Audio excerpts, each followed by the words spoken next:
181 अध्याय 184 लिन, आप मजाक कर रहे हैं। अध्याय 184 श्री लिन, तुम मेरे साथ मजाक कर रहे हो। तुम, नांगोन बिन ने बड़ी बड़ी आंखों से घूरते हुए कहा। वह इस क्रूर व्यक्ति के साथ सभ्य बातचीत करने में पूरी तरह असमर्थ था।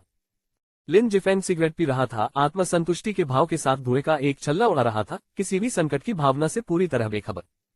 जितना अधिक लिन जिफेंग शांत दिख रहा था और सब कुछ अनदेखा कर रहा था, उतना ही अधिक नांगोन बिन को गुस्सा आ रहा था, खासकर क्योंकि वह बहुत ही महत्वाकांक्षी नहीं दिख रहा था और जीवन के प्रति उसका तुच्छ रवैया उसके लिए असहनीय था।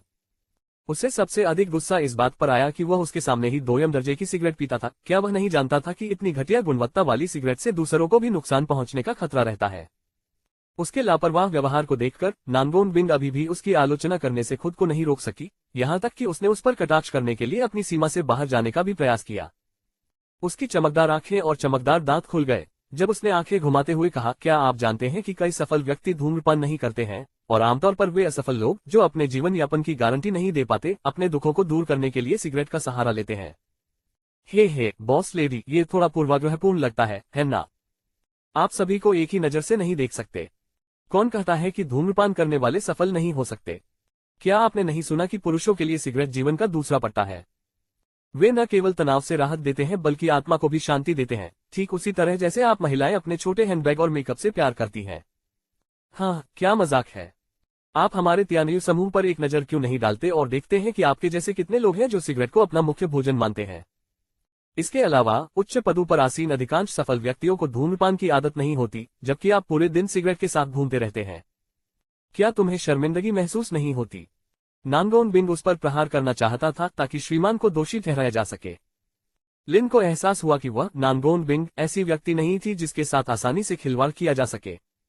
लिन जिफेंग की आंखें कई बार घूम गईं और वह मुस्कुराया। अगर आप सचमुच ऐसा सोचती हैं बॉस लेडी, तो मैं इसके बारे में ज्यादा कुछ नहीं कर सकता। क्या मैं तुम्हें ये साबित कर दूं? आप इसे कैसे साबित करेंगे? नांगोन बिन की दिलचस्पी जाग उठी। क्या आपको आज दोपहर यानजिन के लिए विमान पकड़ने की जल्दी नहीं है? बिल्कुल सही, मैं रास्ते में तुम्हें ये साबित कर दूंगा। फफ, मानो मैं तुम पर विश्वास कर लूंगा। नांगोन बिन उससे परेशान नहीं हो सकी और अपने कमरे में जाने के लिए उठ खड़ी हुई। वह आज कंपनी के आंतरिक मामलों से निपटने की जल्दी में थी, क्योंकि उसे दोपहर में एक परियोजना पर चर्चा के लिए यंजिन जाना था, इसलिए उसके पास लिन जिफेंग के घटिया बहानों पर ध्यान देने का समय नहीं था। लेकिन जब उसने पिछली बार किसी प्रोजेक्ट पर चर्चा करने के लिए अकेले जाने पर सामने आए खतरे के बारे में सोचा, तो नांगोन बिन को सचमुच थोड़ा डर लगा। यदि कांस्य मुखौटे वाला वह आदमी न आया होता तो वह कल्पना भी नहीं कर सकती थी कि क्या हो सकता था, और इसीलिए आवश्यकता के कारण उसने लिन जिफेंग को अपने तथाकथित अंगरक्षक के रूप में साथ लाने का निर्णय लिया था। थोड़ा सामान पैक करने के बाद नांगोन बिन ने लिन जिफेंग को हवाई जहाज का टिकट सौंप दिया। लो, यह आज दोपहर के लिए यंजिन का आपका टिकट है। नांगोन बिन ने चिलकर टिकट सीधे लिन जिफेंग के हाथों में थमा दिया, फिर अपना सूटकेस उठाया और बाहर चली गई। लिन जिफेंग ने टिकट की जांच की, जिसमें लिखा था कि उड़ान शाम 6 बजे की है।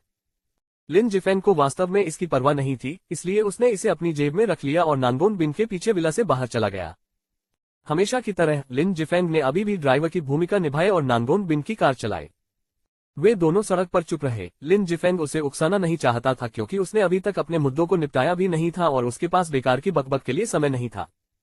इस समय लिन जिफेंग को सबसे ज्यादा परेशानी उसकी कलाई पर बंधे काले कंगन की वजह से हो रही थी। जब उसने कंगन की ओर देखा तो वह हैरान रह गया। वह इतना साधारण था कि इससे अधिक साधारण हो ही नहीं सकता था। उसके विचार गंभीर शांति में बदल गए। ऐसा लग रहा था मानो उसकी यादें उसे उस अंधेरी जेल में वापस ले जा रही थी जिसने उसे कई बार मानसिक रूप से टूटने पर मजबूर कर दिया था। इस बीच दूसरी ओर घायल झांग बियाओ समुद्र में गिर गया था। सौभाग्यवश वह एक अच्छा तैराक था और सुरक्षित बच निकलने में सफल रहा।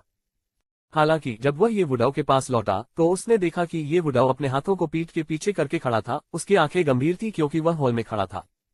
उसके पीछे 2 हटे कट्टे आदमी पड़े थे जो पीड़ा से जमीन पर तड़प रहे थे। उनकी जीवन शक्ति समाप्त होने के कगार पर थी। ये वुडाओ ने उनकी सारी भुजाएं तोड़ दी थीं और यहाँ तक कि उनके अंगों की नसें भी क्रूरतापूर्वक काट दी थीं।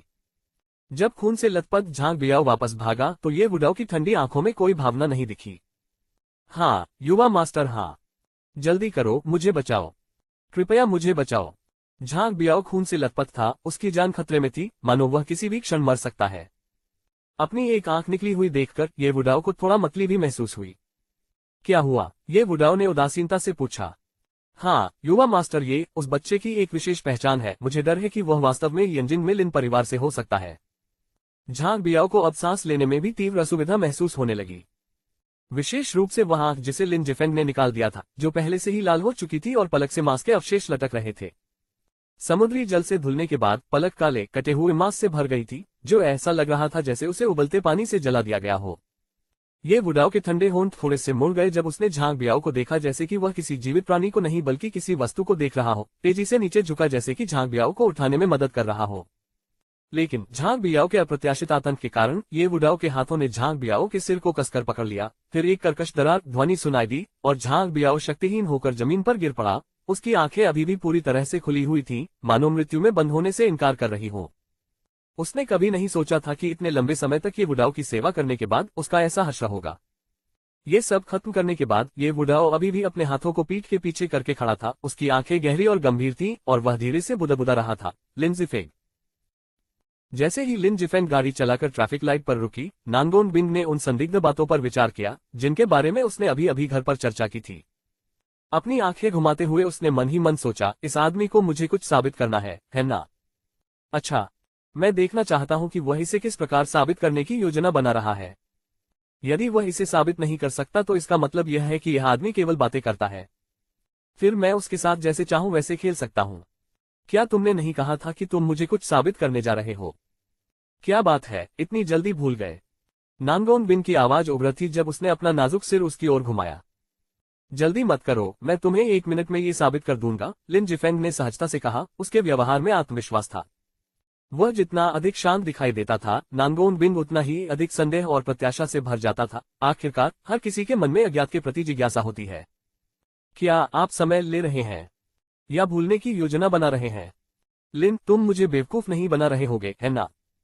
नांगोन बिंग उसे कोई सम्मान नहीं दे रहा था। लिन जिफेंग ने उसे कोई जवाब नहीं दिया, बल्कि कार को घनी भीड़ वाली जगह पर ले गया और चुप रहा। लिन, तुम सिर्फ बड़ी बड़ी बातें तो नहीं कर रही हो, है ना? यदि आप वास्तव में इसे साबित नहीं कर सकते तो भी कोई बात नहीं। बस मुझसे विनम्रतापूर्वक माफी मांग लो और मैं ऐसे व्यवहार करूंगा जैसे कुछ हुआ ही न हो। क्या मजाक? मैंने न तो आपको नाराज किया है और न ही आपसे संपर्क किया है, तो फिर मैं आपसे माफी क्यों मांगूं?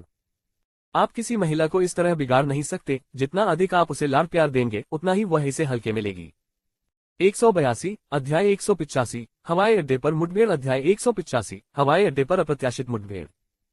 लिन जिफेंग के शांत व्यवहार को देखकर नांगोन बिंगक्सिन को आश्चर्य हुआ कि क्या वह उसके साथ खिलवाड़ कर रहा था। जैसे ही वह आगे बढ़कर उसे अपनी बात कहने वाली थी, कहीं से एक गंदा भिखारी लोहे का कटोरा लेकर उनके पास आया। नांगोन बिंगक्सिन की उलझन भरी निगाहों के सामने भिखारी धीरे धीरे कार के पास गया और अपनी गंदी हथेली से दरवाजा खटखटाया। स्वाभाविक रूप से गर्वित नांगोन बिंगक्सिन को यह देखकर तुरंत घृणा महसूस हुई। ऐसे सक्षम शरीर वाले भिखारियों के लिए वह इससे अधिक घृणा महसूस नहीं कर सकती थी। पूरी तरह से काम करने वाले अंध होने के बावजूद भी वे काम की तलाश नहीं करते, बल्कि भीख मांगना पसंद करते हैं। ऐसे लोगों में दया की कोई बात नहीं थी। यदि समाज में सभी लोग उनके जैसे होते तो शायद सभी भीख मांगना शुरू कर देते। कुछ समय पहले समाचार में बताया गया था कि नानजिंग मेट्रो स्टेशन पर एक भिखारी की मासिक आय 10,000 से अधिक होने की अफवाह थी। जरा सोचिए, यदि हुआक्सिया के 1.3 अरब लोगों में से प्रत्येक उसे 1 पैसा दे दे तो वह करोड़पति बन सकता है। मालिक, मैंने कई दिनों से कुछ नहीं खाया है, कृपया करके मुझे कुछ पैसे दे दीजिए। आरंभिक पंक्ति घिसी पिटी थी और आजकल के भिखारियों में भी भीख मांगने का कोई कौशल नहीं है, और ऐसा प्रतीत होता है कि वे इन पारंपरिक आरंभिक पंक्तियों से आगे कुछ भी बदलने में असमर्थ हैं। लिन जिफेंग ने शांत भाव से एक सिगरेट जलाए और नांगोन बिंगक्सिन पर एक नजर डाली, जिससे वह कार में बैठी हुई हैरान रह गई। यह आदमी क्या कर रहा है? नांगोन बिंगक्सिन सोच में पड़ गई। लिन जिफेंग को भिखारी को सिगरेट देते देख वह और भी उलझन में पड़ गई। मैं तुम्हें एक सिगरेट पीने के लिए दे सकता हूं, आओ एक ले लो। लिन जिफेंग ने एक सुखद मुस्कान के साथ भिखारी को एक सिगरेट दी। लेकिन भिखारी का चेहरा कठोर हो गया और वह कुछ अप्रसन्न होकर बोला, मालिक, मैं धूम्रपान नहीं करता, कृपया मुझे कुछ पैसे दे दीजिए। पर्याप्त नहीं? फिर मैं ये सब तुम्हें दे दूंगा। लिन जिफेंग ने उदारता दिखाते हुए अपनी जेब में रखी सारी सिगरेटें भिखारी को दे दी। बॉस, मुझे सिगरेट पीना नहीं आता, इसके बदले मुझे कुछ पैसे दे दीजिए। इतनी व्यस्त सड़क पर लगभग हर जगह भिखारी दिखाई देते थे। जैसे ही कार रुकती कोई भिखारी पैसे मांगने के लिए आगे आ जाता। झोंगहाई शहर में यह एक आम दृश्य था, क्योंकि इनमें से कई लोग पेशेवर भिखारी थे जो आसानी से प्रति माह 10,000 से अधिक कमा लेते थे। आप धूम्रपान नहीं करते? फिर कार में बैठो, मैं तुम्हें मसाज पार्लर ले चलूंगा जहां तुम कुछ मजे कर सकोगे।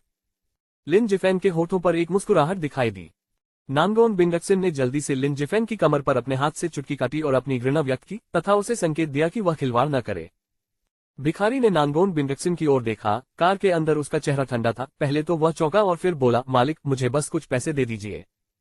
लिन जिफेंग नाराज नहीं हुए और मुस्कुराते हुए बोले, क्या ये ठीक रहेगा, मैं तुम्हें ड्रिंक पर ले चलूं? आप क्या कहते हैं? उफ, धत्तेरी की, मैं तो बस इतना चाहता था कि तुम मुझे कुछ पैसे दे दो। तुम इस तरह गोलमोल बातें क्यों कर रहे हो? इतनी शानदार कार चलाते हुए क्या दान के लिए कुछ पैसे देना इतना कठिन है? भिखारी को गुस्सा आ रहा था। उसने मन ही मन लिन जिफेंग को कोसा, लेकिन लिन जिफेंग ने बस मुस्कुराया, लापरवाही से अपनी जेब से कुछ पैसे निकाले, भिखारी को थोड़े से दिए, फिर इत्मीनान से गाड़ी चलाकर चला गया। पूरे रास्ते लिन जिफेंग ने ज्यादा कुछ नहीं कहा, बस चुपचाप अपनी कार चलाता रहा। अंत में नानगोन बिंडक्सन लिन जिफेंग से पूछे बिना नहीं रह सकी, आपने उसे पैसे क्यों दिए? क्या मुझे ऐसा नहीं करना चाहिए? लिन जिफेंग हंसे, क्या तुमने नहीं देखा कि वह एक घोटालेबाज था? एक घोटालेबाज आजकल कौन लोगों को धोखा नहीं दे रहा है? लेकिन तुम्हें पता था कि वह तुम्हारी सहानुभूति का फायदा उठाने की कोशिश कर रहा था, फिर भी तुमने उसे पैसे क्यों दिए? मैं बस तुम्हें कुछ साबित करना चाहता था। लिन जिफेंग के चेहरे पर अभी भी एक सुखद मुस्कान थी, यहां तक कि उसमें थोड़ी सी चमक भी थी। मुझे कुछ साबित करो। मुझे यह मत बताए कि आपने एक भिखारी को सिर्फ सहानुभूति दिखाने के लिए पैसे मांगने दिया। अगर ऐसा है तो क्षमा करें, लेकिन आज आपका प्रमाण वास्तव में खराब था और मैं, नानगोन बिंडक्सन, इतनी मूर्ख नहीं हूं। नानगोन बिंडक्सन मन ही मन मुस्कुराए। उसे यह हास्यास्पद लगा कि अगर वह वास्तव में उसका पक्ष पाने के लिए अपनी करुणा साबित करने की कोशिश कर रहा है तो ये बहुत बड़ी भूल होगी। वह अपनी चतुराई पर भी प्रसन्न होती थी, मन ही मन अपनी प्रतिभा की प्रशंसा करती थी, यहां तक कि अपनी स्वघोषित बुद्धिमत्ता पर भी कुछ हद तक घमंड महसूस करती थी। हालांकि तभी लिन जिफेंग ने स्पष्ट रूप से कहा, मैं बस ये साबित करना चाहता था कि उसके जैसा कोई व्यक्ति, जो न तो धूम्रपान करता है, न ही शराब पीता है और न ही कुछ और करता है, उसका अंत कैसा होता है। क्या आपने यह नहीं कहा था कि सफल लोग धूम्रपान या शराब नहीं पीते? देखना, क्या वह भिखारी वैसा ही नहीं है जैसा आपने बताया है? ये कैसा घटिया सबूत है? आपने एक भिखारी की तुलना उन सफल लोगों से करने की हिम्मत कैसे की जिनके बारे में मैंने बात की? क्या आपको चीजों को साबित करने का अपना तरीका बेहद घृणित नहीं लगता? और किसने कहा कि सभी सफल लोग ऐसे ही होते हैं? बॉस, गुस्सा मत होइए, मैं जो साबित करने की कोशिश कर रहा हूं वह सफल लोगों के बारे में आपकी समझ का खंडन करना नहीं है। मैं सिर्फ ये कहना चाहता हूं कि इस दुनिया में कोई भी व्यक्ति पूरी तरह से सफल नहीं है और कोई भी असफल व्यक्ति भिखारी के रूप में पूर्व निर्धारित नहीं है। हर कोई एक संभावित स्टॉक है। क्या आपने यह नहीं कहा था कि मैं बेकार हूं? क्या आप इस बात पर विश्वास करेंगे कि यह भिखारी शायद तियानियो ग्रुप के कुछ सफेदपोश कर्मचारियों से भी अधिक पैसा प्रति माह कमाता है? काम अमीर और गरीब के बीच अंतर नहीं करता है, स्थिति किसी के चरित्र को प्रभावित नहीं करती है। बॉस, वास्तव में मैं यही कहना चाहता था। लिन जिफेंग ने अपने कंधे उचका दिए, यह अनुमान लगाते हुए कि जहां तक नानगोन बिंडक्सन का सवाल है, उसके शब्द शायद बहरे कानों पर पड़े होंगे, मानो उसने हवा से बात की हो। अप्रत्याशित रूप से यह आमतौर पर सिद्धांतहीन व्यक्ति वास्तव में रूपक की अवधारणा को समझ सकता था। उसने वास्तव में ऐसा होते नहीं देखा था। उसने सोचा था कि वह एक बेशर्म मुफ्तखोर है जो उसे खाने पीने और रहने के लिए इस्तेमाल करता है, लेकिन आज उसने कुछ ऐसे शब्द कहे जो बहुत गंभीर लग रहे थे। क्या उसने सचमुच पहले उसे कम आंका था? अपने सीने में कुछ दर्द महसूस करते हुए लिन जिफेंग ने उस पर ध्यान देना बंद कर दिया और पूरी गति से सीधे हवाई अड्डे की ओर चला गया। लिन जिफेंग से लगातार 2 सवाल पूछने और ये देखने के बाद कि उसने गंभीरता से उसे नजरअंदाज कर दिया है, नानगोन बिंग ने तब देखा कि लिन जिफेंग के रंग में कुछ गड़बड़ है। उसकी गंभीर अभिव्यक्ति को देखकर नानगोन बिंग ने चिंता से पूछा, तुम्हें क्या हुआ है? क्या आप ठीक हो? लिन जिफेंग को अभी भी अनदेखा करते देख नानगोन बिंग थोड़ा चिंतित हो गई। अरे श्री लिन, तुम्हें क्या हुआ है? ऐसा तो नहीं हो सकता कि सिर्फ इसलिए कि मैंने कुछ शब्द बोल दिए तुम मुझसे झगड़ने लगोगी, है ना? नानगोन बिंग ने उसे तिरस्कार से देखा। उसे अभी भी ठंडे चेहरे पर देखकर नानगोन बिंग को चिंता होने लगी और वह सोचने लगी कि क्या यह आदमी सचमुच इतना नाजुक है? क्या अब वह उसके साथ शीत युद्ध खेल रहा था? जैसे ही नानगोन बिंग ने यह पता लगाने का प्रयास किया कि वास्तव में उसके साथ क्या गलत था, कौन जानता था कि लिन जिफेंग अचानक अपना सिर पीछे घुमाएगा और हंसेगा। क्या बात है बॉस, आप इस तरह नहीं खेल सकते। भले ही मैं सुंदर हूं, लेकिन जब मैं सोच रही हूं तो आप मेरा यौन उत्पीड़न नहीं कर सकते। भाड़ में जाओ। आपके जैसे चरित्र को देखते हुए आप में किसकी रुचि होगी? लेकिन सच कहा जाए तो इतने दिनों तक इस आदमी के साथ रहने के कारण नानगोन बिंग की उसके उकसावों को सहने की क्षमता निश्चित रूप से थोड़ी ही बढ़ी थी। उनकी लड़ाइयां लगभग कभी नहीं रुकती थी, विशेष रूप से लिन जिफेंग के बेशर्म स्वभाव के कारण, जिससे नानगोन बिंग को घृणा भी होती थी और खुशी भी। वह उससे घृणा करती थी क्योंकि वह हमेशा उसका विरोध करता था, लेकिन वह खुश भी थी क्योंकि वह माहौल बनाने में बहुत अच्छा था। क्या होगा यदि एक दिन वह हमारे आसपास न रहे? क्या वह नानगोन बिन अकेलापन महसूस करेगी? एक क्षण के लिए दोनों मौन हो गए। नानगोन बिन अंदर से बहुत परेशान थी, उसे समझ नहीं आ रहा था कि उसके पिता ने इस लड़के को इस मामले में लाकर सही किया है या गलत। इस बीच लिन जिफेंग ने ये सोचने में अधिक समय बिताया कि भविष्य में उसे वास्तव में क्या करना चाहिए, क्योंकि वह यूं ही उलझा हुआ नहीं रह सकता था। सबसे महत्वपूर्ण बात यह है कि वह अभी भी इस कंगन का रहस्य नहीं जान पाया था। आज की घटनाओं से ऐसा लगा जैसे उसने कोई बड़ा सपना देखा हो। मन में कई सवाल उठने के बाद लिन जिफेंग ने इन चिंताओं को अस्थायी रूप से दरकिनार कर दिया और सीधे हवाई अड्डे की ओर चल पड़े। लगभग आधे घंटे बाद वे अंततः झोंगहाई सिटी अंतर्राष्ट्रीय हवाई अड्डे पर पहुंचे। जिस क्षण नानगोन बिन धूप का चश्मा पहनकर बाहर निकली, ये कहना कठिन था कि कितने लोगों ने उसे कामुक खुलेआम घूर कर देखा। ऐसा प्रतीत होता है कि नानगोन बिन पहले से ही इस तरह के उच्च ध्यान के आदी थे, इसलिए उन्होंने इसे नजरअंदाज कर दिया। हालांकि जिस क्षण लिन जिफेंग बाहर निकले, सड़क के किनारे और अधिक मर्दाना उपहास फूट पड़ा, जिसने सीधे दृश्य को बर्बाद कर दिया। यहां तक कि कुछ लोग गुप्त रूप से नानगोन बिन के आकर्षक शरीर के बारे में कल्पना करते थे। लिन जिफेंग को नानगोन बिन के करीब देखकर वहां से गुजरने वाले राहगीरों का दिमाग और भी अधिक खराब हो गया। नानगोन बिन ने अपनी कलाई उठाई, समय देखा और ऐसा लगा कि लगभग समय हो गया है। वह लिन जिफेंग को देखकर मुस्कुराई, ठीक है, मुझे अब विमान में चढ़ जाना चाहिए। चलो चलें। लिन जिफेंग को उसके शब्दों के पीछे का अर्थ समझ में नहीं आया। अरे, तुम मेरा पीछा क्यों कर रहे हो? नानगोन बिन ने अपना सिर घुमाया और लिन जिफेंग से तिरस्कारपूर्वक बात की। उसकी कुछ अधीर अभिव्यक्ति को देखकर लिन जिफेंग कुछ हद तक असहाय महसूस कर रहा था। इस महिला का चेहरा इतनी तेजी से कैसे बदल गया? अभी कुछ देर पहले तक तो वह ठीक थी और अब वह फिर से उससे दूरी बना रही है। क्या वह मर जाएगी यदि वह लिन जिफेंग के साथ खिलवाड़ नहीं करेगी? यदि आपका अनुसरण न करूं तो और किसका अनुसरण करूंगा? क्या आपने मुझे अपना निजी अंगरक्षक बनने के लिए नहीं कहा था? हाँ, ये सही है, लेकिन मैं पहले जा रहा हूं, आप बाद में आइएगा। समझना। लिन जिफेंग अब और भी उलझन में था। क्या अब बोर्डिंग का कोई क्रम है?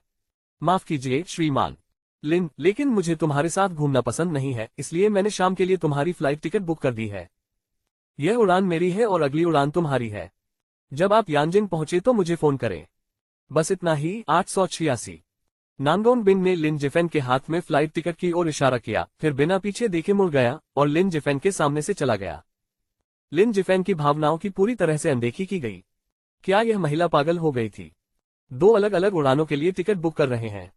क्या वह उसे धोखा देने के लिए ऐसा कर रही थी? रहने भी दो। चूंकि वह पहले जाना चाहती थी, इसलिए उसने उसे जाने दिया। लिन जिफेंग ने मन ही मन सोचा। नानगोन बिन की खूबसूरत छवि को दूर होते देख लिन जिफेंग ने प्रतीक्षा करने के लिए एक जगह खोजने का निर्णय लिया। यह महिला निश्चित रूप से उसके साथ खेल रही थी, लेकिन वह कुछ नहीं कर सकता था। वह केवल अच्छे की आशा कर सकता था। लिन जिफेंग सामान का एक बड़ा बैग लेकर पीछे हटने लगा। जब उसने अपने पीछे एक खाली सीट देखी, वह बस बैठने ही वाला था। उसने अभी कुर्सी को छुआ ही था कि एक तीखी, मधुर आवाज ने उसके कान के पर्दे लगभग फाड़ डाले। जैसे ही उसके नितंब जमीन पर उतरे, लिन जिफेंग ने विशेष रूप से नर्मलोच महसूस किया। 183 अध्याय 186 आप भी विमान लेते हैं। अध्याय 186 आप भी विमान लेते हैं। तुम कहाँ बैठे हो? एक तीखी चीख से लिन जिफेंग लगभग डर गया और उसने अपनी पैंट में पेशाब कर दिया। वह जल्दी से उठकर पीछे मुड़ा तो देखा कि एक फैशनेबल युवा लड़की लगातार अपनी जांघ रगड़ रही थी। उसकी आंखों में आंसू थे और उसकी मासूम आंखें बार बार झपक रही थीं। वह बहुत दुखी दिख रही थी। यह आप है? दोनों एक ही समय में आश्चर्यचकित थे। जब लिन जिफेंग ने उसका चेहरा स्पष्ट रूप से देखा तो वह ये सोचने से खुद को नहीं रोक सका कि दुनिया वास्तव में बहुत छोटी थी। हवाई अड्डे पर उनसे मिलना अविश्वसनीय था और झांग युक्सुआन ने मन ही मन अफसोस जताया कि दुनिया कितनी छोटी है। एक पूरा चक्कर लगाने के बाद फिर से एक दूसरे से टकरा जाना, जो लॉटरी जीतने से भी अधिक आश्चर्यजनक था। लिन जिफेंग भी उदास थे। क्या यह उस बार का बारटेंडर नहीं था? उसे अच्छी तरह याद है कि जब वह पहली बार में गया था तो इस लड़की ने उसे बहकाने की कोशिश भी की थी। फिर दूसरी बार उनके बीच कुछ अप्रिय घटना घटी। उसने इतने दिनों बाद उससे दोबारा मिलने की उम्मीद नहीं की थी। क्या यह संयोग था या भाग्य? जहां तक झांग युक्सुआन की बात है, पिछली बार जब उसने उसे बार में बहुत गंभीर और विचारशील व्यवहार करते हुए देखा था तो उसने सोचा था कि वह वास्तव में एक ऐसा व्यक्ति है जिसका अतीत कहानियों से भरा हुआ है। उसने यह उम्मीद नहीं की थी कि जब गुंडों द्वारा उसे परेशान किया जाएगा तो वह चुपचाप भाग जाएगा। उनमें एक पुरुष से अपेक्षित न्यूनतम साहस भी नहीं था। कम से कम वह 2 बार चिल्ला सकता था, भले ही उसे पीटा जाता, इससे उसे उसकी सहानुभूति मिल सकती थी। लेकिन नहीं, वह बिना कुछ कहे चला गया और अपने गिलास में रखा पे खत्म करना नहीं भूला और पीछे मुड़कर देखे बिना चुपचाप चला गया। शुरू में तो उसके मन में उसके प्रति जो धारणा बनी थी वह अच्छी नहीं थी, और आज ऐसे खूबसूरत दिन पर जब वह अच्छे मूड में थी, हवाई अड्डे पर उसका उससे फिर सामना होगा, ये सोचकर वह हैरान रह गई। यहाँ तक बात तो ये थी कि यह डरपोक आदमी जानबूझकर उसकी जान पर बैठ गया। एक पुरुष के रूप में, एक सामान्य पुरुष के रूप में वह एक तुच्छ महिला से भी अधिक स्त्रीयोचित कार्य कैसे कर सकता है? ये फिर आप क्यों हैं? झांग युक्सुआन ने आश्चर्य से कहा। मैं भी यही पूछना चाहता हूँ। पास की कुर्सी पर बैठे लिन जिफेंग ने जानबूझकर उसकी बात पर ध्यान नहीं दिया। दुनिया सचमुच बहुत छोटी है। आप जैसे व्यक्ति से सामना होना जो गहरा होने का दिखावा करता है लेकिन चूहे की तरह डरपोक है, सचमुच बाहर जाते समय दुर्भाग्य है। झांग युक्सुआन ने जल्दी से अपना सामान इकट्ठा किया और गुस्से से झल्लाते हुए दूसरी दिशा में भाग गई। उसके आक्रोश से भरे उछलते हुए शरीर ने लिन जिफेंग को कुछ उलझन में डाल दिया। क्या उसने अनजाने में उससे फिर से उकसाया था? अरे अरे, मैं कहता हूँ मैडम, आप इस तरह बात नहीं कर सकती। बाहर जाते समय दुर्भाग्य से आपका क्या तात्पर्य है? क्या सचमुच मुझसे मिलकर तुम्हें इतनी असुविधा हो रही है? आप किसे बुला रही हैं मिस? आप मिस हैं। आपका पूरा परिवार मिस है। झांग युक्सुआन, जो पूरे साल बार और नाइट क्लबों में काम करती थी, को सबसे ज्यादा नफरत तब होती थी जब लोग उसके सामने मिस शब्द का जिक्र करते थे, क्योंकि कई लोग उसे बार में मौजूद किसी व्यक्ति के रूप में समझ लेते थे। उसे यह अशिष्ट उपाधि विशेष रूप से आपत्तिजनक लगी, विशेषकर जब वह उसके सामने वाले व्यक्ति की तरह ही उबाऊ व्यक्ति से आए हो। उसे लगा कि यह अपमान है। अजीब बात है, इस बार मैंने तुम्हें कैसे उकसाया? क्या ऐसा हो सकता है कि मैंने फिर से कुछ ऐसा कह दिया जो मुझे नहीं कहना चाहिए था? झांग युक्सुआन के बेकाबू गुस्से को देखकर लिन जिफेंग चुपचाप लॉबी में खड़ा रहा, उसके घटते हुए शरीर को देखता रहा। वह भी अपने दिल में उदास महसूस कर रहा था। खैर, ये ठीक ही था। इस तरह की महिला के साथ अधिक व्यवहार करने से केवल निराशा ही होगी, इसलिए बेहतर होगा कि वह स्पष्टीकरण देने की जहमत न उठाए। बार में हुई पिछली घटना के बारे में सोचते हुए कुछ लोग उसे परेशान कर रहे थे, और जब उसे हस्तक्षेप करना चाहिए था तब उसने हस्तक्षेप नहीं किया। इससे संभवतः वह नाराज हो गई। लिन जिफेंग कड़वाहट से मुस्कुराया। समय पर नजर डालने पर पता चला कि अभी दोपहर के 3 बजे थे। शाम होने में अभी बहुत समय था और लिन जिफेंग के पेट में गड़गड़ाहट शुरू हो गई थी। सुबह हुआ को विदा करने के बाद से उसने चावल का एक भी दाना नहीं खाया था, इसलिए उसने पहले अपना पेट भरने का निर्णय लिया। झोंगहाई शहर के हवाई अड्डे की बात करें तो यह वास्तव में विदेशों के हवाई अड्डों से कहीं बेहतर है, न केवल अपनी विविधता के कारण बल्कि अपने मूल्य के कारण भी, जो निश्चित रूप से अत्यधिक हो सकता है। दोपहर का भोजन समाप्त करने के बाद लिन जिफेंग ने बोरियत से थोड़ी देर की झपकी ली और अपनी शारीरिक स्थिति की जांच करने के लिए 2 बार बाथरूम गए। आज झांग बियाओ के साथ मुकाबले के दौरान उन्हें कुछ हल्की चोटें आईं। जहां तक ब्रेसलेट की बात है, लिन जिफेंग अभी भी इसे समझ नहीं पाया था और उसने इसके बारे में और न सोचने का फैसला किया। यदि वह इसे समझ नहीं पाता तो वह इसके बारे में सोचना ही बंद कर देता। यात्रियों, उड़ान संख्या CA-175 शीघ्र ही उड़ान भरेगी। जो यात्री अभी तक विमान में नहीं चढ़े हैं, कृपया आगे बढ़ें। शायद वह बहुत थक गया था, इसलिए लिन जिफेंग शाम तक सोता रहा। जल्दी से अपना सामान पैक करते हुए और हवाई अड्डे पर उड़ते विमान को देखते हुए लिन जिफेंग को एक अजीब सा एहसास हुआ कि नानगोन बिन कुयिंजिन की अपनी यात्रा में कुछ सामना करना पड़ सकता है। लेकिन फिर पिछले कुछ वर्षों में उन्हें किस प्रकार के खतरे का सामना नहीं करना पड़ा। अब उसे खतरे की कोई परवाह नहीं थी। उसने जल्दी से अपना बोर्डिंग पास लिया और केबिन की ओर चल पड़ा। उसका दिल खुश हो गया जब उसने देखा कि नानगोन बिन ने उसे चिढ़ाने के बावजूद उसके लिए प्रथम श्रेणी का टिकट बुक कर दिया था। बोर्डिंग पास के अनुसार लिन जिफेंग को अंततः अपनी सीट मिल गई, लेकिन उसे निराशा हुई जब उसने देखा कि वह वही बार महिला थी और उसने उसकी खिड़की वाली सीट ले ली थी। अपना सामान व्यवस्थित करने के बाद लिन जिफेंग मुस्कुराते हुए झांग युक्सुआन की ओर मुड़े। क्या संयोग है? झांग युक्सुआन सोच रही थी कि यांजिंग में कहाँ जाए और उसे झुंझलाहट के साथ एक ऐसी आवाज सुननी पड़ी जिससे वह घृणा करती थी। उसने ऊपर देखा तो पाया कि वह वही था। आप क्या चाहते हैं? झांग युक्सुआन ने कुछ आश्चर्यचकित होकर पूछा। यही तो मुझे आपसे पूछना चाहिए। मुझे कुछ नहीं चाहिए, लिन जिफेंग ने हंसते हुए कहा। तुम हमेशा मेरा पीछा क्यों करती हो? झांग युक्सुआन ने पूछा। उसकी आंखें उसके गैर मुख्यधारा के बड़े धूप के चश्मे के पीछे घूम रही थीं, जो उसके छोटे चेहरे के लगभग आधे हिस्से को ढक रहा था। वह क्लासिक कैजुअल फैशन में थी। उसने हल्के नीले रंग का टाइट फिटिंग टॉप पहना हुआ था, जो उसकी पूरी छाती को स्पष्ट रूप से उभार रहा था। नीचे एक सफेद क्लासिक लंबी स्कर्ट थी, जिसमें से केवल सफेद और चिकने पैर ही दिख रहे थे।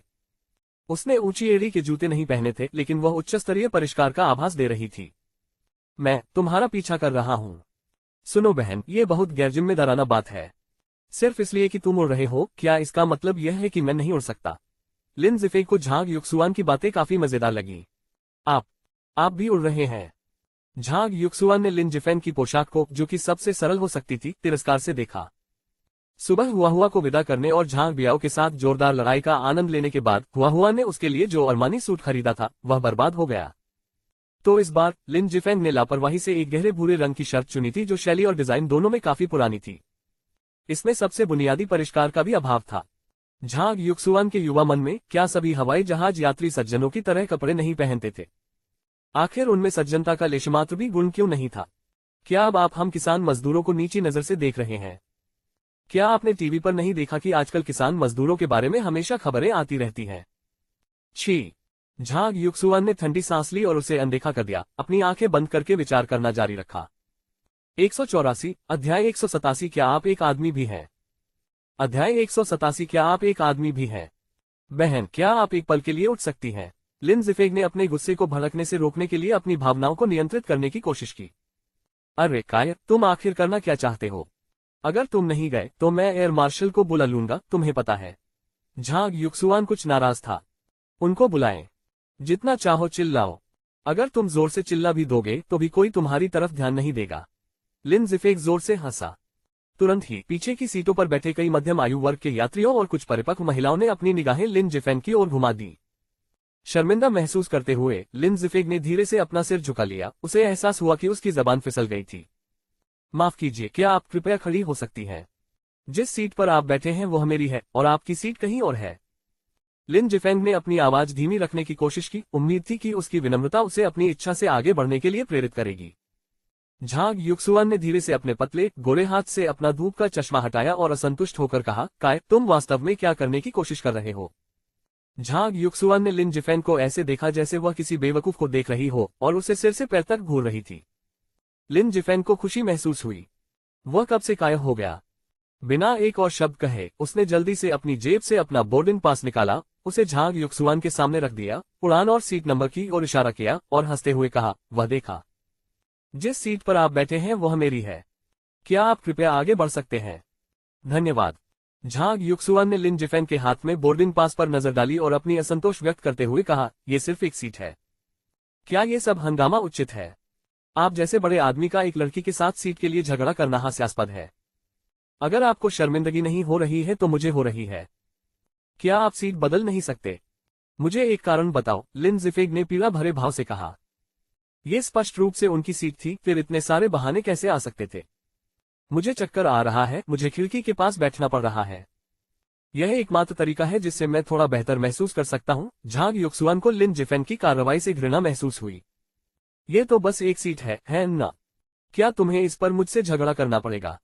इसके अलावा मेरे बगल में बैठने से तुम्हारी मृत्यु नहीं होगी।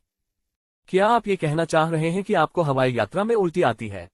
लिन जिफेंग हंसे, उनकी मुस्कान चमकदार थी। उसने झांग युक्सुआन को चिढ़ाने वाली निगाह से देखा। हाँ, मुझे हवाई यात्रा में उल्टी आती है, क्या यही कारण काफी है? झांग युक्सुआन ने अपनी आंखें घुमाई, अपना धूप का चश्मा वापस लगाया और लिन जिफेंग को अनदेखा करते हुए अपना सिर घुमा लिया। अरे बाप रे, क्या आपको हवाई यात्रा में उल्टी आती है? मुझे भी हवाई जहाज से उल्टी आ रही है। नहीं नहीं, जल्दी करो और वापस आ जाओ। लिन जिफेंग को इस बात की परवाह नहीं थी कि वह वास्तव में हवाई यात्रा से बीमार थी या नहीं।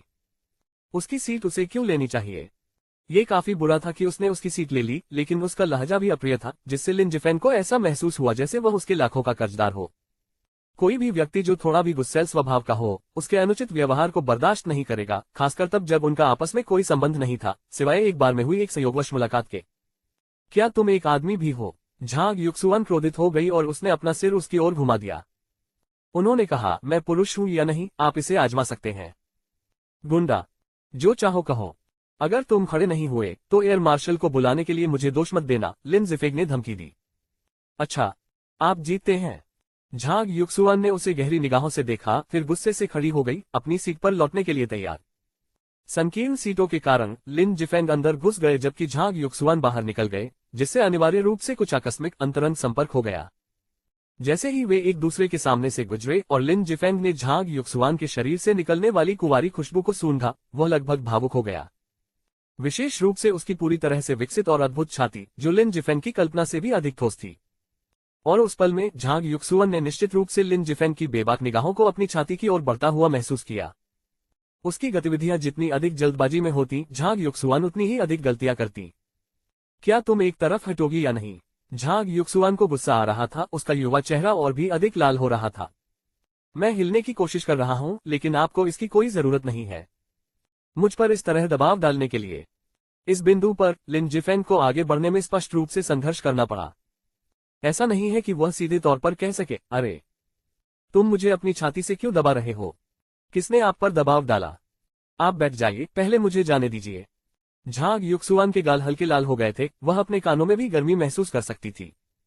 ठीक है, मैं तुम्हें उकसा तो नहीं सकता, लेकिन मैं फिर भी तुमसे बच सकता हूं, है ना? लिन जिफेंग जल्दी से बैठ गया और झांग युक्सुआन को पहले जाने दिया। अब उसे संतुष्ट होना चाहिए। झांग युक्सुआन को मन ही मन खुशी महसूस हुई, ये सोचकर कि उसका गुस्सा सचमुच लोगों को डरा सकता है। लिन जिफेंग के कष्टप्रद व्यवहार को और अधिक देखने से बचने के लिए झांग युक्सुआन ने अपनी पीठ मोड़ ली और बाहर की ओर कदम बढ़ा दिए। लेकिन जैसे ही वह मन ही मन खुश होकर लिन जिफेंग के पास से जाने वाली थी, विमान अचानक हिल गया। झांग युक्सुआन ने पीछे की ओर लड़खड़ाते हुए चीख मारी। दरार! एक धीमी सी दरार की आवाज ने झांग युक्सुआन को बहुत चौंका दिया। वह लिन जिफेंग के शरीर से एक चौंके हुए खरगोश की तरह उछल पड़ी और लिन जिफेंग को पीड़ा में अपनी जांघों को पकड़ते हुए देखकर झांग युक्सुआन के चेहरे के भाव सदमे में बदल गए। उसने लिन जिफेंग के दर्द को भी दया की दृष्टि से देखा। नहीं, ऐसा नहीं हो सकता। क्या उसने इसे तोड़ा था? क्या ऐसा हो सकता है कि उसने उस पर बैठकर उसे तोड़ दिया हो? झांग युक्सुआन की सुंदर आंखें डर के मारे झपक उठी। अरे क्या आप ठीक हैं? झांग युक्सुआन ने लिन जिफेंग को अस्थायी रूप से छुआ। उसे अभी भी अपनी जांघों को पकड़े हुए, बिना कुछ कहे अपना सिर झुकाए हुए देखकर झांग युक्सुआन का दिल उसके गले तक पहुंच गया। क्या ऐसा हो सकता है कि उसके बैठ जाने से उसकी वह चीज सचमुच खराब हो गई हो? अरे कम से कम कुछ तो बोलो। झांग युक्सुआन उत्तेजित हो रहा था। उसने जल्दी से चारों ओर देखा कि किसी ने स्थिति पर ध्यान नहीं दिया था, और फिर लिन जिफेंग की स्थिति का आकलन करने की कोशिश करने के लिए नीचे झुकी। 185 अध्याय 188 मैं कैसा दिखता हूं? अध्याय 188 मेरे रूप के बारे में तुम क्या सोचते हो? तुमने सचमुच इसे नहीं तोड़ा, है ना? झांग युक्सुआन ने अंतहीन आह भरी। बहुत विचार करने के बाद झांग युक्सुआन को बहुत दुविधा हुई और कांपते हाथों से वह लिन जिफेंग के निचले शरीर की ओर बढ़ी, ये सोचते हुए कि अगर यह वास्तव में टूट गया तो वह उसके लिए बहुत बड़ी ऋणी होगी। अगर उसकी वह चीज सचमुच टूट गई तो क्या मुझे भविष्य में उसकी पत्नी बनना पड़ेगा? झांग युक्सुआन को अपने किए पर पछतावा होने लगा। शर्मिंदगी के बावजूद झांग युक्सुआन अभी भी दुविधा में थी, लेकिन अंततः उसने अपना सारा साहस जुटाकर अपना हाथ लिन जिफेंग की ओर बढ़ाया। अपनी सुंदर आंखें बंद किए हुए वह दुखी दिख रही थी। उसने अपने होंठ भी जोर से काट लिए, लेकिन जब उसका हाथ लिन जिफेंग के पास पहुंचा तो उसने अचानक उसका नाजुक हड्डी रहित हाथ पकड़ लिया और मुस्कुराते हुए कहा, अरे सुंदरी, ये बिल्कुल उचित नहीं लगता है ना? लिन जिफेंग द्वारा उसकी कलाई पकड़ लेने से झांग युक्सुआन को ऐसा महसूस हुआ जैसे उसे बिजली का झटका लगा हो।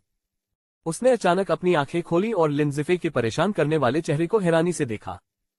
तुमने नहीं किया इसे तोड़ना? किसने कहा कि मैंने इसे तोड़ा? लिन जिफेंग ने हंसते हुए कहा। तो फिर आप वहां नीचे पकड़ रहे हैं? झांग युक्सुआन हकलाया और आगे नहीं बोल सका। मैंने कभी नहीं कहा कि यह टूट गया। आपने तो बस यही मान लिया कि यह टूट गया है। मुझ पर विश्वास नहीं है।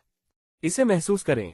लिन जिफेंग ने अपनी जेब से कुकीज का एक छोटा सा डिब्बा निकाला और कड़वाहट भरे चेहरे के साथ कहा, मैंने ये कुकीज खत्म भी नहीं की थी कि तुम आ गई और उन्हें कुचल दिया। कितना बेकार है। तुमने मुझे धोखा देने की हिम्मत की। लिन जिफेंग को कुकीज का एक बॉक्स निकालते और उसके साथ उसके सामने खेलते हुए देखकर झांग युक्सुआन को आखिरकार समझ आ गया। हे छोटी बहन, मैंने तुम्हें धोखा नहीं दिया। क्या मैंने कभी कहा कि यह टूटा हुआ है? आपने स्वयं ही गलतफहमी पाल ली है। क्या आप इसके लिए मुझे दोषी ठहरा सकते हैं? तो फिर तुम अपनी जांघें क्यों पकड़े हुए थे? क्या तुमने पेशाब कर दिया या क्या? झांग युक्सुआन अचानक खड़ी हो गई, अपने हाथों को अपने कूल्हों पर रखे सबके सामने लिन जिफेंग को निगलने के लिए तैयार दिख रही थी और पूछा, अगर कुछ भी गलत नहीं था तो आप अपनी जांघों को क्यों पकड़े हुए थे? क्या आप असहज महसूस कर रहे थे? इससे झांग युक्सुआन का गुस्सा पूरी तरह भड़क गया। उसने बेशर्म लोग तो देखे थे, लेकिन इतना बेशर्म कभी नहीं देखा था। लिन जिफेंग ने गुस्से में झांग युक्सुआन को एक मासूम भाव से देखा और फिर दर्शकों की ओर देखा। उसका चेहरा बेबसी से भरा था, मानो वह असली शिकार था। तुम निर्दयी हो। झांग युक्सुआन ने गुस्से से भरी आवाज में लिन जिफेंग की ओर इशारा किया और उसे धमकी दी। ये देखकर कि भीड़ का ध्यान उन पर केंद्रित था, झांग युक्सुआन को समझ नहीं आया कि क्या कहे। यह जवान लड़की इतनी उग्र क्यों है? हाँ, वह सुंदर दिखती है, लेकिन उसका गुस्सा पुरुषों से ज्यादा उग्र क्यों है? उस समय केबिन में मौजूद भीड़ में चर्चाएं होने लगी और उंगलियां उठने लगी, जबकि झांग युक्सुआन सार्वजनिक स्थान पर जोर से चिल्लाया, क्या ये मुसीबत को निमंत्रण नहीं था? ये देखकर लिन जिफेंग जल्दी से खड़े हो गए और अपने आसपास के लोगों की ओर हाथ हिलाते हुए कहा, सभी को क्षमा करें। मैं तो बस अपनी गर्लफ्रेंड के साथ मजाक कर रहा था। ये सारा मामला मेरी वजह से शुरू हुआ। दरअसल मेरी गर्लफ्रेंड हमेशा से बहुत ही सज्जन रही है। लिन जिफेंग हंसे। झटका देना। आपकी प्रेमिका कौन है? ये सुनकर झांग युक्सुआन ने उसे चौड़ी आंखों से घूरा। उसे देखकर आश्चर्यचकित हुई, क्योंकि उसने उसे शर्म से मुस्कुराते हुए देखा और जल्दी से उसकी जांघ पर चुटकी काटी, उसे संकेत दिया कि वह बकवास न करे। अगर मैं ऐसा न कहूं तो तुम्हें क्या लगता है वे तुम्हारे बारे में क्या सोचेंगे? लिन जिफेंग ने फुसफुसाया। क्या ये सब तुम्हारी वजह से नहीं है? झांग युक्सुआन को बहुत अन्याय महसूस हुआ। बिना किसी कारण के इतने सारे लोगों द्वारा मुझ पर उंगली उठाना वास्तव में अच्छा नहीं लगा। अगर तुम मुझसे सीट को लेकर नहीं लड़ते और मुझे काय नहीं कहते तो क्या मैं तुम्हारे साथ ऐसा व्यवहार करता? जिफेंग को हंसने की इच्छा हुई। ये युवती काफी दिलचस्प लग रही थी, कम से कम उसका व्यक्तित्व तो हुआ के बराबर था। हालांकि जिफेंग के लिए उसकी फैशन भावना को स्वीकार करना वास्तव में कठिन था, ये बहुत फैशनेबल था। उस दिन जब उन लोगों ने मुझे परेशान किया था तो तुम वहां से क्यों चली गई? झांग युक्सुआन ने कुछ दुखी होकर कहा, मानो वह कई दिनों से इस बारे में सोच रही हो। क्या आपको उम्मीद थी कि मैं उनसे झगड़ा शुरू कर दूंगा? इसके अलावा क्या आपके पास बहुत सारे संरक्षक देवदूत नहीं है? ये निश्चित रूप से मेरी बारी नहीं थी। जिफेंग ने अपनी जेब को छुआ, लेकिन उसे एहसास हुआ कि वह विमान में धूम्रपान नहीं कर सकता और उसने खुद को रोक लिया। किसने कहा कि वे तो बस हमारी दुकान से आए हुए लोग हैं? गार्जियन एंजल या जो भी हो, वह बार मेरी बहन की है। मुझे वहां का माहौल अच्छा लगा, इसलिए मैं मदद करने चला गया। आपको क्या लगा? ओह, तो यह ऐसा ही था। इसमें कोई आश्चर्य नहीं कि उसकी हरकतें आम बदचलन लड़कियों से अलग थीं। पता चला कि वह बार की मालकिन थी। बहरहाल आपका नाम क्या है? किसी तरह झांग युक्सुआन ने जिफेंग के साथ बातचीत शुरू कर दी और बिना किसी शिकायत के उसका नाम भी पूछा। यहाँ निश्चित रूप से कुछ चल रहा है। जिफेंग लिन। और आप? झांग युक्सुआन। अच्छा नाम है, जिफेंग ने तारीफ की। आप स्वयं भी इतने बुरे नहीं हैं। महिलाएं स्वाभाविक रूप से प्रशंसा से खुश होती हैं और प्रशंसा मिलने पर काफी प्रसन्न होती हैं। औसत राष्ट्रीय स्तर पर तीसरा। फफ। झांग युक्सुआन जोर से हंस पड़ा। क्या आप ऐसी बातें करना बंद कर सकते हैं? गंभीर रहो। ओह, तो आप कैसे चाहते हैं कि मैं उन पाखंडियों की तरह चालाक और धूर्त बातें करके आपका दिल जीत लूं? तो फिर आप गलत हैं। एक चीज जिससे मैं जिफेंग लिन सबसे ज्यादा घृणा करता हूं वह है निष्ठाहीन होना। हम्फ। गंभीर नहीं। झांग युक्सुआन ने अपना सिर ऊपर उठाया, उसका प्यारा चेहरा चमक रहा था। वह जिफेंग के साथ बातचीत करके काफी खुश थी, विशेष रूप से उसके शरीर पर तंबाकू की हल्की गंध से वह बहुत उत्सुक थी, यहाँ तक कि उसके साथ दोस्ती करने के बारे में भी सोच रही थी। झांग युक्सुआन ने उसे नजरअंदाज कर दिया और जिफेंग ने भी उसे परेशान नहीं किया। उसने बस अपनी बाहें पार कर ली और चुप हो गया। लगभग 15 मिनट बाद झांग युक्सुआन ने भौहें चढ़ाई और अंततः खुद को रोक नहीं सका। वह इतनी सुंदर स्त्री में रुचि क्यों नहीं दिखा सकता था? कम से कम उसे उसके साथ कुछ नेटवर्किंग तो करनी ही चाहिए। लेकिन वह वहां बिल्कुल शांत था। यदि वह उससे बात नहीं करती तो वह उससे बात करने की जहमत नहीं उठाता। वह किस प्रकार का व्यक्ति था? अरे, क्या आप यांजिंग जा रहे हैं? हाँ, जिफेंग ने सहजता से उत्तर दिया। आप वहां क्या करेंगे? झांग युक्सुआन ने अपनी आंखें झपकाई, कुछ रहस्यमयी लग रही थी। लड़कियों का पीछा करना। छी, तुम इतने घिनौने क्यों हो? झांग युक्सुआन ने उसकी ओर घृणा से देखा। और क्या किया जा सकता है? इसके अलावा क्या ये लड़कियों के पीछे भागने की उम्र नहीं है? जिफेंग ने स्पष्ट कहा। वह उसके साथ उलझना नहीं चाहता था, इसलिए उसने उसकी गर्मजोशी को अप्रत्यक्ष रूप से अस्वीकार कर दिया। मैं तुम्हें कैसी लगती हूँ? झांग युक्सुआन अपने रूप से काफी संतुष्ट थी, क्योंकि ज्यादातर लोग उसे सुंदर समझते थे, इसलिए उसमें थोड़ा घमंड था। औसत, बहुत छोटी छाती, नितंब पर्याप्त गोल नहीं, विकास में पर्याप्त परिपक्व नहीं। जिफेंग ने उसका बहुत सीधे और गंभीरता से मूल्यांकन किया। आपकी सौंदर्य बोध पूरी तरह से विकृत हो गई होगी, है ना? क्या मैं पर्याप्त सुंदर नहीं हूँ? झांग युक्सुआन क्रोधित हो गई और ये देखकर कि केबिन में कई लोग आराम करने की कोशिश कर रहे थे, उसने गुस्से से घूरते हुए अपनी आवाज को शांत रखने की कोशिश की। मैंने यह नहीं कहा कि तुम सुंदर नहीं हो, मैंने तो बस इतना कहा कि तुम औसत दिखती हो। जिफेंग के दिल में एक टीस सी महसूस हुई। उसने मन ही मन सोचा, तुम सुंदर हो, लेकिन मेरी पसंद के हिसाब से तुम बहुत छोटी हो। 186 अध्याय 189 ये कैसा रवैया है? अध्याय 189 ये कैसा रवैया है? आप स्पष्ट रूप से बहाने बना रहे हैं। क्या आप जानते हैं कि किसी लड़की का दिल कैसे जीता जाता है? कौन ऐसे बात करता है? झांग युक्सुआन ने उसके घुंघराले बालों से छोटी लाल टोपी निकाली और उसे अपनी हथेली में पकड़ लिया। बनावटी गुस्से और चुलबुले व्यवहार के साथ उसने अपनी बाहों में छोटे जैड खरगोश को उछलते हुए देखा और लिन जिफेन के मन में वास्तव में कुछ बुरे विचार आए। लेकिन उन्होंने जल्द ही छेड़खानी के विचार को खारिज कर दिया, क्योंकि वह कोई नाइट क्लब की लड़की नहीं थी और अगर इसे गलत तरीके से संभाला गया तो बाद में परेशानी हो सकती थी। रास्ते में दोनों के बीच काफी सौहार्दपूर्ण बातचीत हुई। एक दूसरे को जानने के बाद लिन जिफेक को मोटे तौर पर समझ आ गया कि झांग युकुवान का परिवार और जीवन कैसा था और उसे उसके लिए काफी दुख भी हुआ। दोनों बहनों ने छोटी उम्र में ही अपने माता पिता को खो दिया था और अनाथ जैसी परवरिश के कारण उन्हें अपने साथियों की तुलना में जीवन की कठिनाइयों के बारे में अधिक जानकारी थी। शाम को 10 बजे उतरने के बाद झांग युक्सुआन ने उदारतापूर्वक लिन जिफेन को अपना फोन नंबर दिया और उसे समय मिलने पर कभी कभी बातचीत करने के लिए बार में आने को कहा। हालांकि लिन जिफेन के विचार कुछ अजीब थे। झांग युक्सुआन को अलविदा कहने के बाद लिन जिफेग ने तुरंत अपना फोन निकाला और सबसे पहले नानगोन बिन को फोन किया। यह महिला वास्तव में जानती थी कि लोगों के साथ कैसे खेलना है। वह यंजिंग में समय से पहले पहुंच गई थी, फिर भी उसे पीछे छोड़ गई। वास्तव में एक चिंताजनक महिला। लेकिन काफी देर तक किसी ने फोन का जवाब नहीं दिया, जिससे लिन जिफेन की भौहें और भी अधिक सिकुड़ गईं। कोई जवाब क्यों नहीं दे रहा था? क्या ऐसा हो सकता है कि नानगोन बिन फिर से उसके साथ मजाक कर रहा था? लिन जिफेन की भौहें और भी गहरी हो गईं। चौथी कॉल के बाद नानगोन बिन ने आलस से जवाब दिया, क्या आप आ गए हैं? वह काफी शांत लग रही थी, जबकि लिन जिफेन का चेहरा तुरंत काला पड़ गया। मैंने कहा, नानगोन बिन, जब मैंने तुम्हें इतनी बार बुलाया तो तुमने जवाब क्यों नहीं दिया? लिन जिफेक थोड़ा नाराज हो गया। यह महिला सचमुच बहुत ज्यादा परेशान करने वाली थी। वह 4-5 बार फोन करने के बाद भी लुका छिपी का खेल खेल रही थी। अगर कुछ हो गया तो क्या होगा? लिन जिफेन कभी नानगोन शुई को कैसे समझाएंगे? नमस्ते, नमस्ते, नमस्ते, श्री। लिन, ये कैसा रवैया है? ये तो बस एक फोन कॉल है, क्या मुझसे इस लहजे में बात करना जरूरी है? आखिरकार मैं आपका वरिष्ठ हूँ, क्या आपके मन में जरा भी सम्मान नहीं है? लिन जिफेक का खराब लहजा देखकर नानगोन बिन भी चिंतित हो गया। आपके फोन करने मात्र से मुझे जवाब क्यों देना चाहिए? आपको क्या लगता है कि आप क्या हैं? क्या तुम सचमुच सोचते हो कि तुम मेरे पति हो या कुछ और? यदि मेरे पिता तुम्हें यहाँ रखने पर जोर न देते तो मैं तुम्हें बहुत पहले ही यहाँ से निकाल चुका होता। मेरे रवैये के बारे में क्या?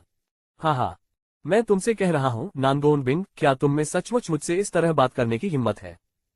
मैंने अभी तक आपके साथ हिसाब बराबर करना भी शुरू नहीं किया है और आपने मेरे लिए जो हवाई जहाज का टिकट खरीदा है उसका क्या मतलब है? शाम की उड़ान। क्या आपको मजा आ रहा है? लिन जिफेन भी एक गुस्सैल स्वभाव का व्यक्ति था जो नानगोन बिन के व्यवहार से परेशान था।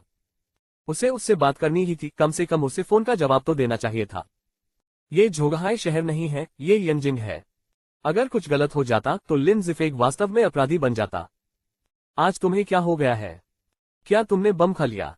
लिन जिफेग द्वारा डांटे जाने पर नानगोन बिन का सुंदर चेहरा कुछ बनावटी गुस्से से लाल हो गया और सोचने लगा, तुम मेरे साथ मजाक कर सकते हो और मैं तुम्हारे साथ मजाक नहीं कर सकता।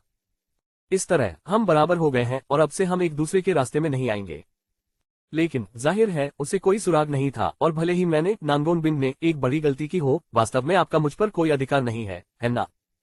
ठीक है बॉस, आप जो चाहे कहें, लेकिन बेहतर होगा कि आप ईमानदारी से सो जाएं।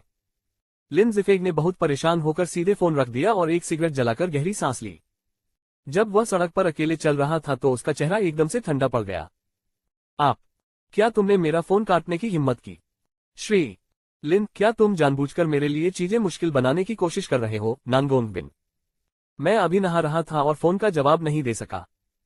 क्या आप थोड़ा और सज्जनता से मुझसे इसके बारे में नहीं पूछ सकते थे? होटल के कमरे में नानगोन बिन ने गुस्से में अपना फोन बिस्तर पर फेंक दिया और मन ही मन लिन जिफेन को सैकड़ों बार कोसा। लेकिन तभी जब नानगोन बिन सोने के लिए तैयार हो रहा था, कमरे के बाहर से कुछ घंटियां बजने की आवाजें आईं। नानगोन बिन अभी अभी लेटकर सोच रहा था, क्या ये हो सकता है कि श्रीमान लिन ने मुझे पहले ही ढूंढ लिया है? वह लिन जिफेन की गति से कुछ आश्चर्यचकित थी। उसने जल्दी से अपना स्वर थोड़ा नरम किया और दरवाजा खोलने के लिए उठी तो उसने देखा कि बाहर काले कपड़े पहने 2 लंबे आदमी खड़े थे। तुम किसे ढूंढ रहे हो? दरवाजा खोलने पर जब उसने देखा कि वह लिन जिफेन नहीं है तो नानगोन बिन को कुछ संदेह हुआ। हेलो, क्या आप मिस नानगोन हैं? काले कपड़े पहने एक आदमी ने मुस्कुराते हुए कहा। आप कौन हैं? नानगोन बिन उलझन में थी। ऐसा लग रहा था कि यांजिंग में उसका कोई दोस्त नहीं है। वे उसे कैसे जानते होंगे? उनमें से एक ने कहा, मिस नानगोन, हमारे बॉस आपको बैठकर बातचीत करने के लिए आमंत्रित करना चाहते हैं। माफ करना, बहुत देर हो गई है और मैं अभी फ्री नहीं हूँ। चलो कल बात करते हैं, नानगोन बिंग ने कहा। वह इन लोगों से विशेष रूप से प्रभावित नहीं थी, क्योंकि उसने जल्दी से दरवाजा बंद करने की कोशिश की, लेकिन उनमें से एक चुप भारी आदमी ने उसे पकड़ लिया। मिस नानगोन, अब आपके पास कोई विकल्प नहीं है। आदमी के चेहरे पर एक ठंडी मुस्कान आ गई। आप क्या करना चाहते हैं? अगर तुम अभी नहीं गए तो मैं पुलिस को बुलाऊंगा। हम क्षमा चाहते हैं, मिस नानगोन। इसके बाद काले कपड़े पहने आदमी ने जल्दी से अपनी जेब से एक मेडिकल सिरिंज निकाली और नानगोन बिन की गर्दन में इंजेक्शन लगा दिया।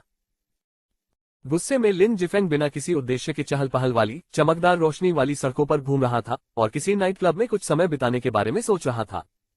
हालांकि वह नानगोन बिन की सुरक्षा सुनिश्चित करने के मिशन पर थे, इसलिए वह कोई लापरवाही बर्दाश्त नहीं कर सकते थे। आखिरकार बूढ़ा आदमी उसे हर महीने 1 लाख की मोटी रकम दे रहा था।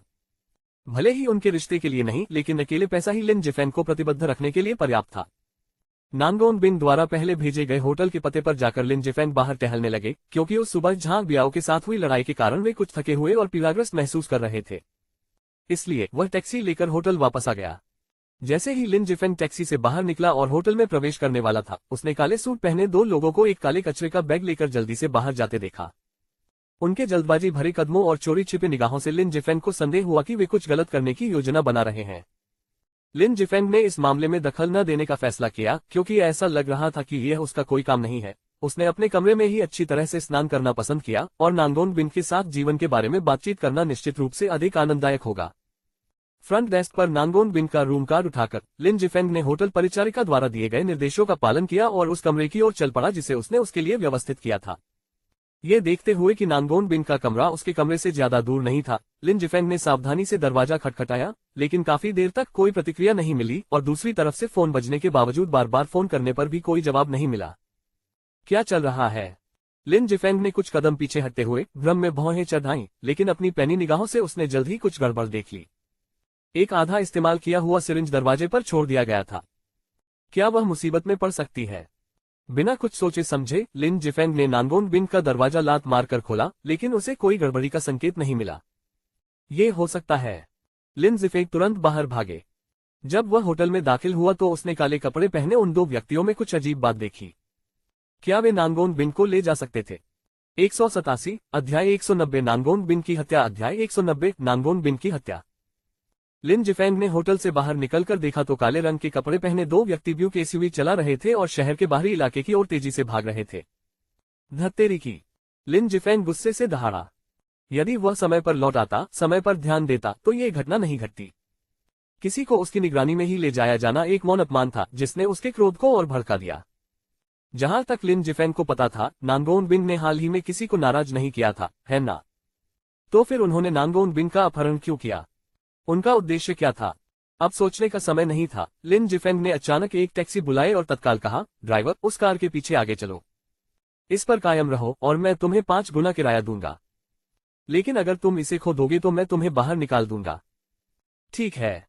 ड्राइवर, जो एक गंजा अधेड़ उम्र का आदमी था, ने लिन जिफेंग की 5 गुना वेतन की पेशकश को सुनने के बाद लिन जिफेंग की धमकी के दूसरे हिस्से को पूरी तरह से नजरअंदाज कर दिया और गायब होने वाली ब्यूक का पीछा करते हुए गैस पर पैर रख दिया।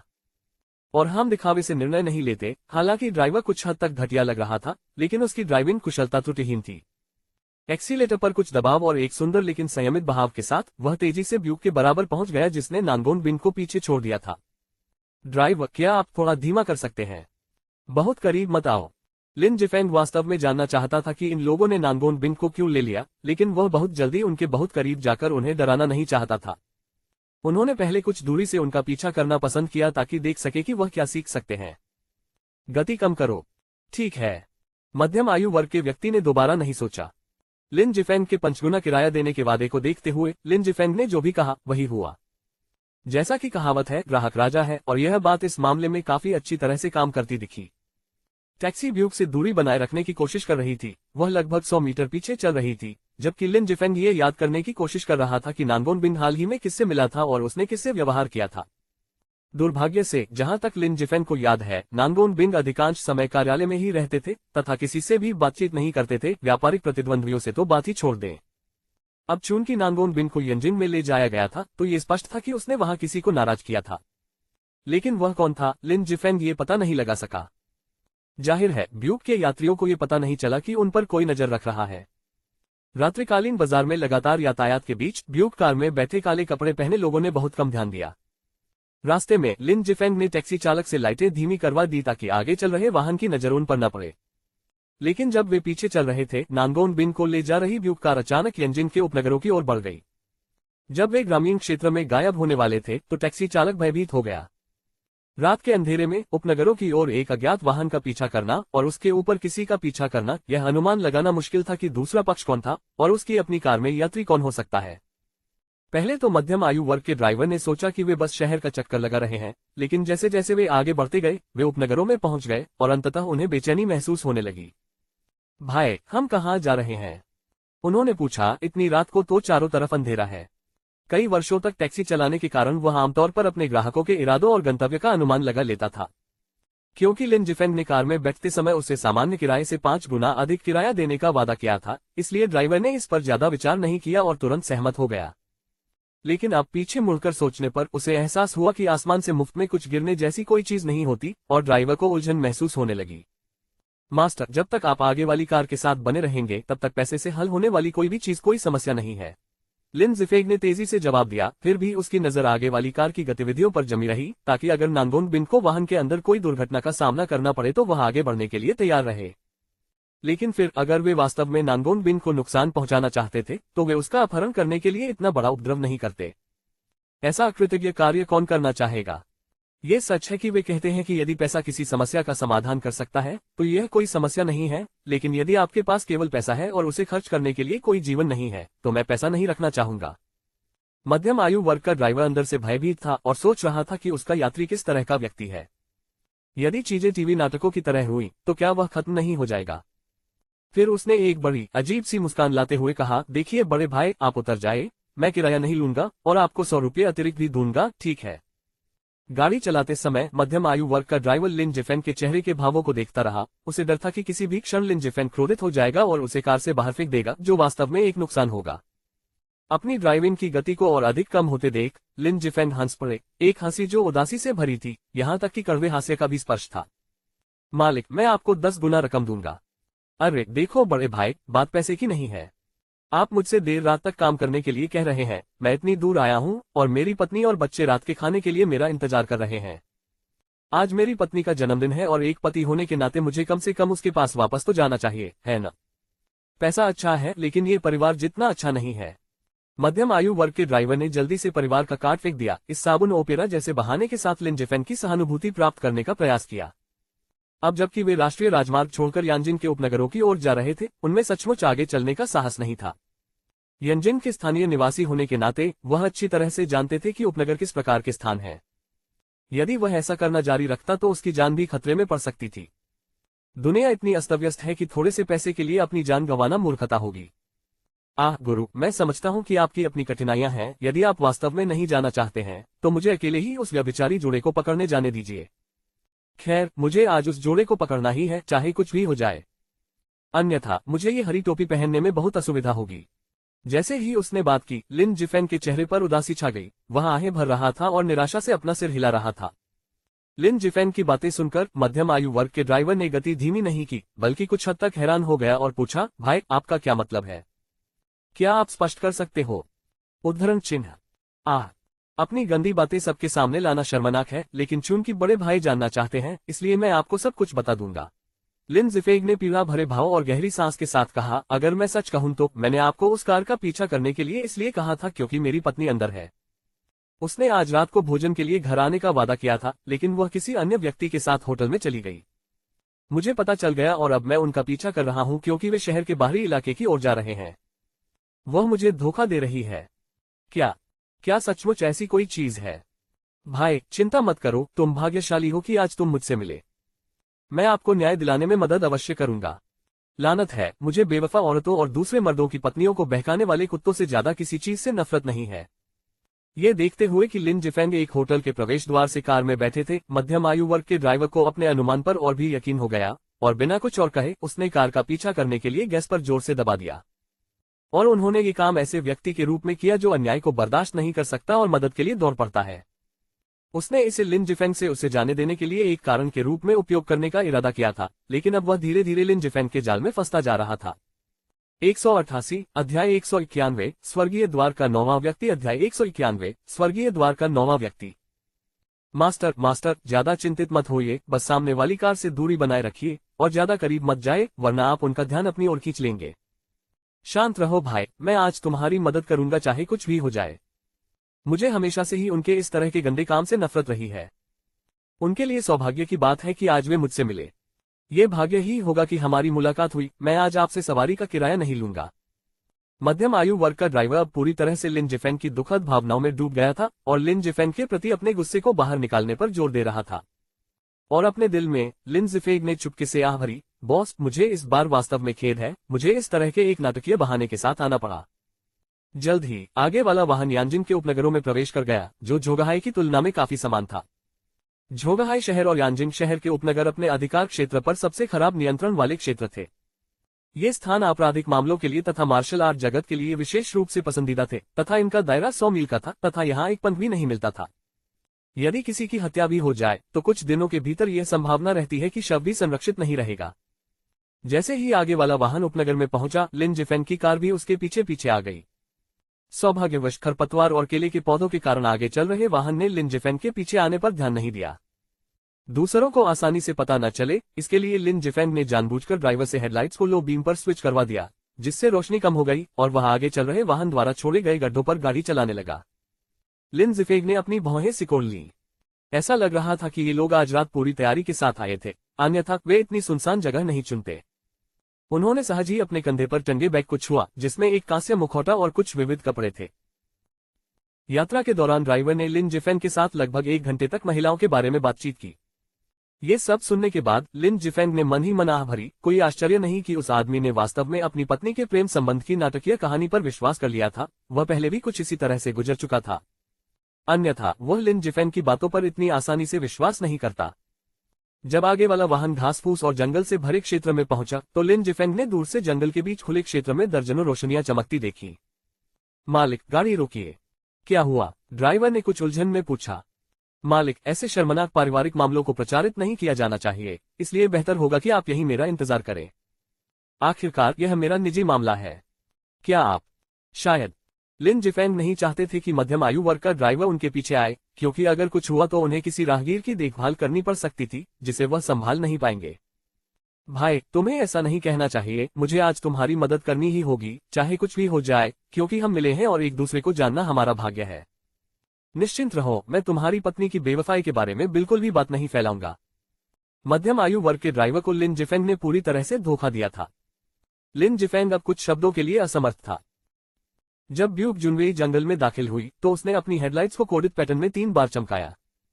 कुछ ही क्षणों बाद आगे चल रहे वाहन ने अपनी लाइटें चमकाकर जवाब दिया। काले कपड़े पहने 2 हटे कट्टे पुरुषों ने कार का दरवाजा खोला तथा नानगोन बिन की नाजुक नाक के ऊपर सूंघने के लिए उनके हाथ में एक अत्यंत उत्तेजक तरल पदार्थ की छोटी बोतल थी।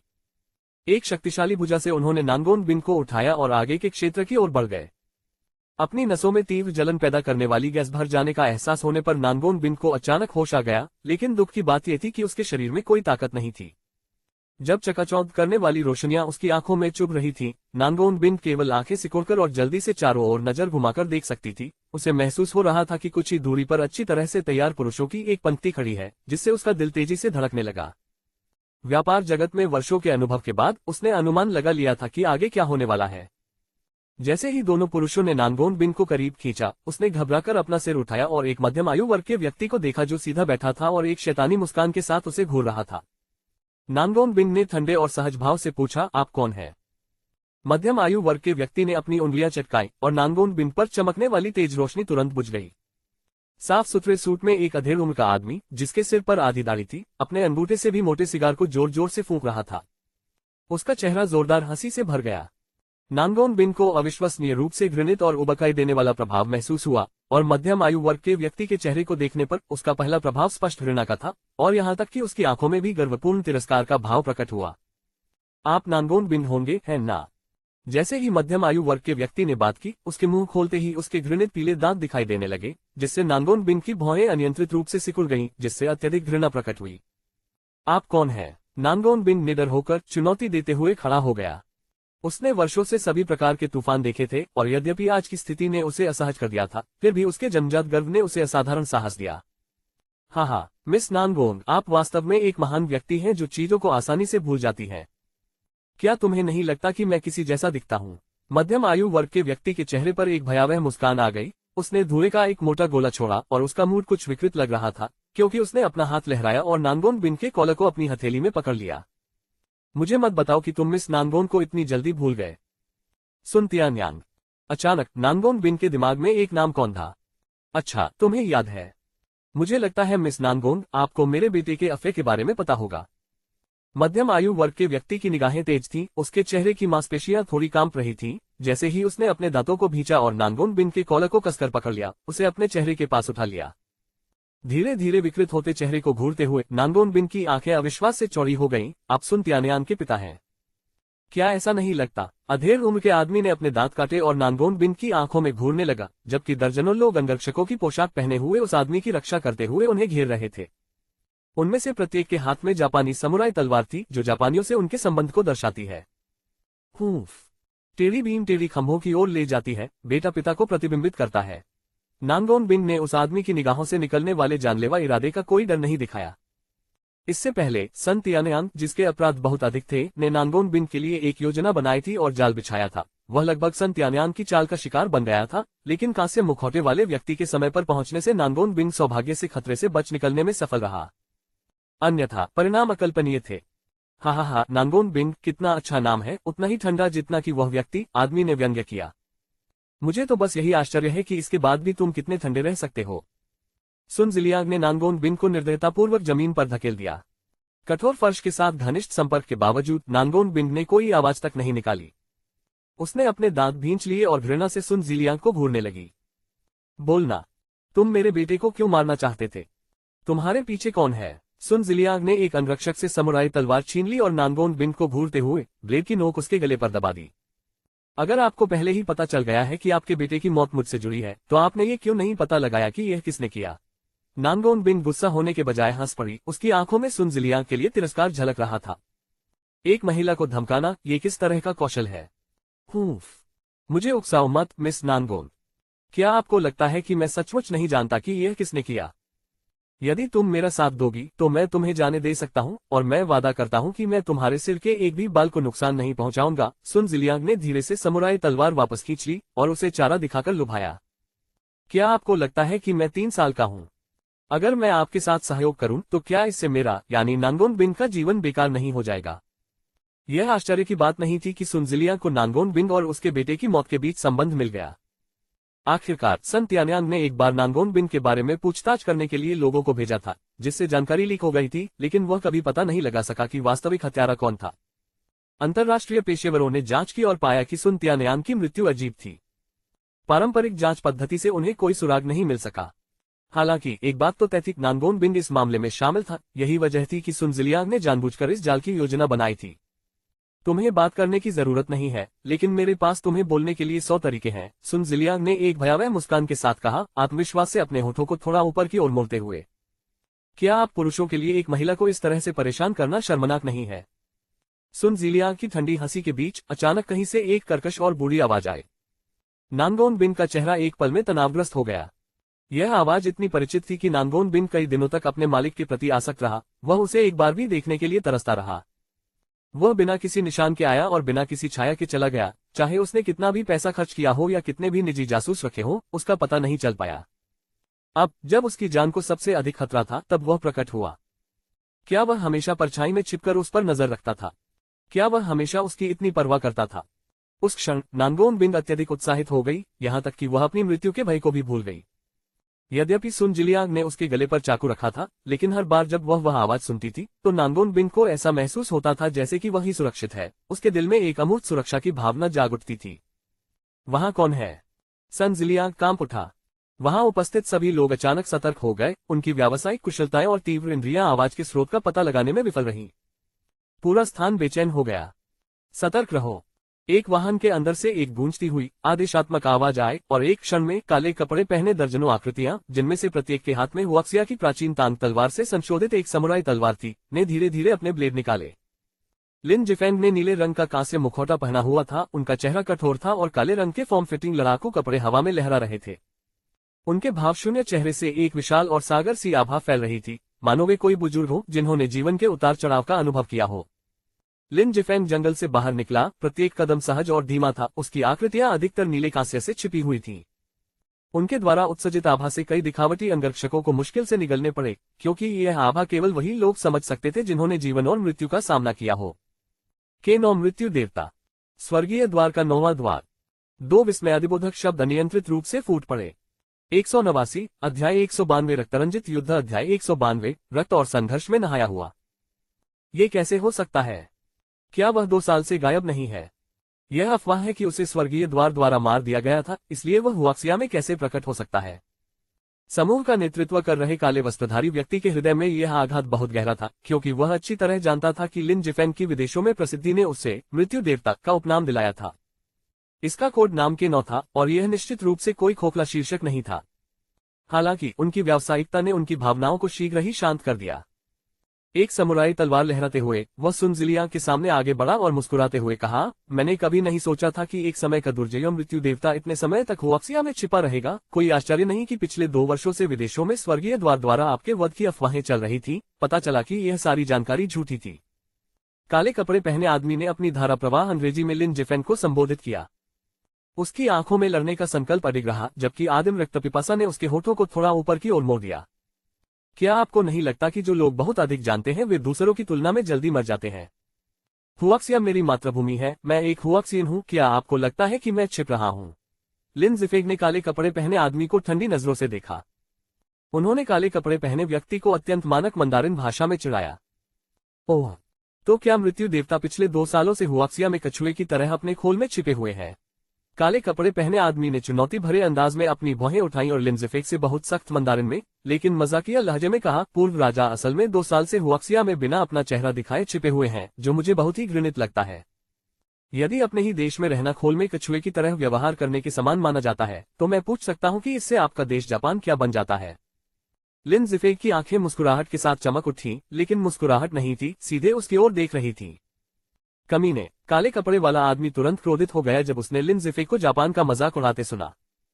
दोनों हाथों से समुराई तलवार को कसकर पकड़े हुए उसकी आंखें ब्लेड की तरह चमक रही थी, किसी भी क्षण युद्ध के लिए तैयार।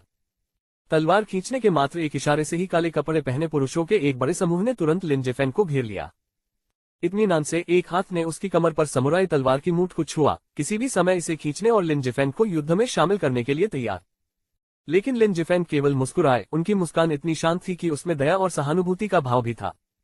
वह नांगोन बिन की स्थिति की ओर बढ़ता रहा, उसके मुंह के कोने कदम के साथ ठंडे होते जा रहे थे, जिससे एक दमनकारी आभा निकल रही थी। जैसे जैसे वह आगे बढ़ता गया, उस लंबे और दुबले पतले व्यक्ति से ऐसी आभा निकलती प्रतीत हुई कि आसपास के अंगरक्षकों में भय बढ़ता गया। इस अदृश्य मारक आभा ने इन तथाकथित अंगरक्षकों को मौत की दमनकारी अनुभूति का एहसास कराया, जिससे कुछ लोगों के पैरों और पंजों में समन्वय खोने लगा। आखिरकार जिन लोगों ने हत्या की है और जिन्होंने नहीं की है, उनके बीच बहुत अंतर है। और करीब मत आओ, अगर तुम और करीब आए तो मैं उसे मार डालूंगा। मध्यम आयु वर्ग के व्यक्ति झांग जिलियांग लिन जिफेंग को आत्मविश्वास से अपनी ओर बढ़ते देख कुछ हद तक घबरा गए। उनकी आत्मविश्वास भरी मुस्कान और उनके द्वारा उत्सर्जित आभा ने उनके दिल में उथल पुथल मचा दी। उसे जाने दो और मैं गारंटी दे सकता हूं कि तुम बुरे तरीके से नहीं मरोगे। लिन जिफेंग की उपस्थिति की बर्फीली ठंडक और अधिक तीव्र हो गई, जिससे झांग जिलियांग की हड्डियों तक ठंडक पहुंच गई। उसके शब्द नरक से आए दूत के समान थे, जो अदम्य महिमा से परिपूर्ण थे। यह एक राजा का प्रताप था, पशु जगत की तरह, जहां बाघ, चाहे उनके सामने कोई भी प्रतिकूल परिस्थिति क्यों न हो, राजा की महिमा को महसूस कर सकते हैं। एक पूर्ण और अदम्य सत्ता जो स्वाभाविक रूप से भय और खौफ पैदा करती है। लिन जिफेंग का प्रत्येक कदम सुन जिलियांग के दिल पर वार करता हुआ प्रतीत हो रहा था। उसकी धड़कनें उसके साथ ताल में थीं। जहां तक नांगोन बिन का सवाल है, वह शांत बनी रही। उसकी निगाहें उसके सामने कांस्य मुखौटे वाले रहस्यमय आदमी पर टिकी रहीं। वह कभी सोच भी नहीं सकती थी कि ऐसी विकट परिस्थिति में उसे बचाने वाला पहला व्यक्ति वही होगा। और यह पहली बार नहीं था कि उसने उसे बचाया था, क्या वह हमेशा से ही उसकी रक्षा कर रहा था? नांगोन बिंडक्सिन की भावनाएं एक जटिल भंवर में थीं। ऐसा महसूस हो रहा था जैसे हजारों कीड़े उसके अंदर कुतर रहे हों। वह अपनी जान गंवाना पसंद करेगी, बजाय इसके कि वह आदमी जिसे वह बहुत याद करती थी उसके लिए अपनी जान जोखिम में डाले। उसका चेहरा लाल हो गया। नांगोन बिंग अंततः खुद को रोक नहीं सकी और जोर से चिल्लाए, मेरी परवाह मत करो, जाओ। इस जीवन में आप जैसे व्यक्ति का मेरी रक्षा करना, भले ही मैं अभी मर जाऊं, इसके लायक होगा। नानगोन बिन की आभा अचानक बढ़ गई और उसने गुस्से से अपना सिर सन जिलियांग की ओर घुमाया। ठंडे गुस्से से अपने दांतों को काटते हुए कहा, आपके बेटे के मामले का मुझसे बहुत लेना देना है और उससे कोई लेना देना नहीं है। अगर तुम आदमी हो तो मुझे मार डालो। नानगोन बिन की शुद्ध सफेद रंग में एक अदम्य अजीब चमक थी। उसके जिद्दी चेहरे पर बिखरे काले बालों की कुछ लंटें उसे एक अडिग और दृढ़ आचरण प्रदान कर रही थीं। लिन जिफेंग मौके पर ही अचंभित रह गया। उन्होंने नानगोन बिन से इतनी दृढ़ता की उम्मीद नहीं की थी। वह हमेशा यही सोचता था कि यह महिला पारिवारिक परिस्थितियों के कारण भाग्यशाली है तथा बहुत घमंडी है। फिर भी इस समय उसने जो आभा प्रदर्शित की वह लिन जिफेंग को चौंका देने वाली थी। जब पिछली बार सन त्यानयांग ने उसे फंसाया था तो लिन जिफेंग ने देखा था कि नानगोन बिन का चरित्र दूसरों से काफी अलग था। उसने उससे इतनी दृढ़ रहने की उम्मीद नहीं की थी। क्या आपको लगता है कि एक महिला ये सब कर सकती है? लिन जिफेंग की आवाज अचानक ठंडी सुन जिलियांग के कानों तक पहुंची। क्या ये हो सकता है? जैसे ही सन जिलियांग आखिरी शब्द बोलने वाला था, लिन जिफेंग के हाथ में अचानक एक छोटा चाकू दिखाई दिया। सुन जिलियांग और अंगरक्षकों की नजरों से बचकर यह एक फुसफुसाहट के साथ हवा में उड़ गया। फुश, धप, आप। खून बिखरा हुआ था, खून का कोहरा हवा में भर गया था। झांग जिलियांग ने अपनी गर्दन पकड़ ली थी, उसकी आंखें पीछे की ओर घूम रही थीं, जिससे मौत पर अविश्वास के संकेत मिल रहे थे और उसकी गर्दन से खून बह रहा था, साथ ही गुर्राहट की आवाजें भी आ रही थीं। सुन जिलियांग ने सपने में भी नहीं सोचा था कि लिन जिफेंग इतनी निर्णायक कार्रवाई करेंगे। यहां तक कि अपने निधन के क्षण के बारे में भी उन्होंने कभी नहीं सोचा था। लिन जिफेंग की त्वरित कार्रवाई ने उसे अविश्वास में डाल दिया और वही ये स्वीकार करने में असमर्थ हो गया कि यह सब वास्तविक था। जैसे ही लिन जिफेंग ने अपना कदम उठाया, आसपास के अंगरक्षक और जापानी समुराई सभी अपनी समुराई तलवारों के साथ आगे बढ़ गए। काले कपड़े पहने एक व्यक्ति के नेतृत्व में उनमें से 1 दर्जन से अधिक लोगों ने लिन जिफेंग पर हमला कर उसे मारने का प्रयास किया। लिन जिफेंग का चेहरा भावशून्य था, उसके कदम अविचल थे। वह तीर की तरह फुर्ती से आगे बढ़ा, मुट्ठियां कस ली और तुरंत 2 हटे कट्टे आदमियों की गर्दनें पकड़ ली। दरार! अचानक 2 तीखी आवाजें फूट पड़ीं। दोनों व्यक्तियों को मरने का दर्द भी महसूस नहीं हुआ, इससे पहले कि उनकी गर्दन मरोड़ दी गई और जीवन ने उन्हें छोड़ दिया। इस बीच काले कपड़े पहने नेता भारी संख्या की रणनीति के बीच एक समुराई तलवार के साथ आगे बढ़े और सीधे लिन जिफेंग की छाती पर निशाना साधा। उस सुबह झांग बियाओ के साथ लड़ाई में लगे घावों और नानगोन बिन की रक्षा करने की आवश्यकता के कारण लिन जिफेंग की प्रतिक्रिया एक पल भी धीमी थी। परिणामस्वरूप काले कपड़े पहने आदमी ने अपनी तलवार एक अंगरक्षक के माध्यम से लिन जिफेंग की छाती तक पहुंचा दी। सौभाग्य से अंगरक्षक के शरीर ने ब्लेड की शक्ति और लंबाई को कम कर दिया, जिससे लिन जिफेंग को शक्तिहीन होने से रोका जा सका। लिन जिफेंग का बाघ जैसा मुंह कांप उठा जब उसकी लोहे की मुट्ठियां हवा को चीरती हुई आवाज के साथ एक अंगरक्षक के सिर पर बुरी तरह से टकराईं। तुरंत ही अंगरक्षक का सिर फट गया, खून और मस्तिष्क बहने लगा, मांस चारों ओर बिखर गया। जैसे ही लिन जिफेंग ने उसे तोड़ा, खून की तीखी गंध पूरे वातावरण पर छा गई। काले कपड़े पहने आदमी ने लिन जिफेंग की थोड़ी पर नीचे से ऊपर की ओर एक अपरकाट मारा। अगर ये लोहे की मुट्ठी लगी होती तो लिन जिफेंग की थोड़ी निश्चित रूप से चकनाचूर हो जाती। लेकिन एक पल में लिन जिफेंग ने अपना माथा पीछे झुका लिया, मुक्का उसकी नाक से मुश्किल से छूटा, मुंह से निकली तेज हवा से उसकी थोड़ी में हल्का दर्द हुआ। लेकिन अब तक लिन जिफेंग की आंखें क्रोध से लाल हो चुकी थीं। उसने बलपूर्वक अपने अंदर घुसी समुराई तलवार को खींच लिया और एक तेज झटके से अपने अंदर धंसे ब्लेड के टुकड़े को बाहर निकाल लिया। पफ! लिन जिफेंग ने जब पूरी गति से आगे बढ़ना शुरू किया तो खून बहने लगा। उसकी हथेली ने काले कपड़े पहने आदमी को अपनी पकड़ में जकड़ लिया और टूटे हुए ब्लेड की नोक से उस आदमी की आंख में जोरदार वार किया। खून बेतहाशा बिखरा, आंख के मांस के टुकड़े निचोड़े गए, लगभग सोया दूध की तरह, और फिर लिन जिफेंग ने आदमी को ऊपर उठा लिया। अपने घुटने को झटका देकर और आदमी के शरीर के दोनों ओर मजबूत पकड़ के साथ उसने उसे नीचे की ओर फेंक दिया, जिससे उसका घुटना ऊपर की ओर टूट गया। दरार!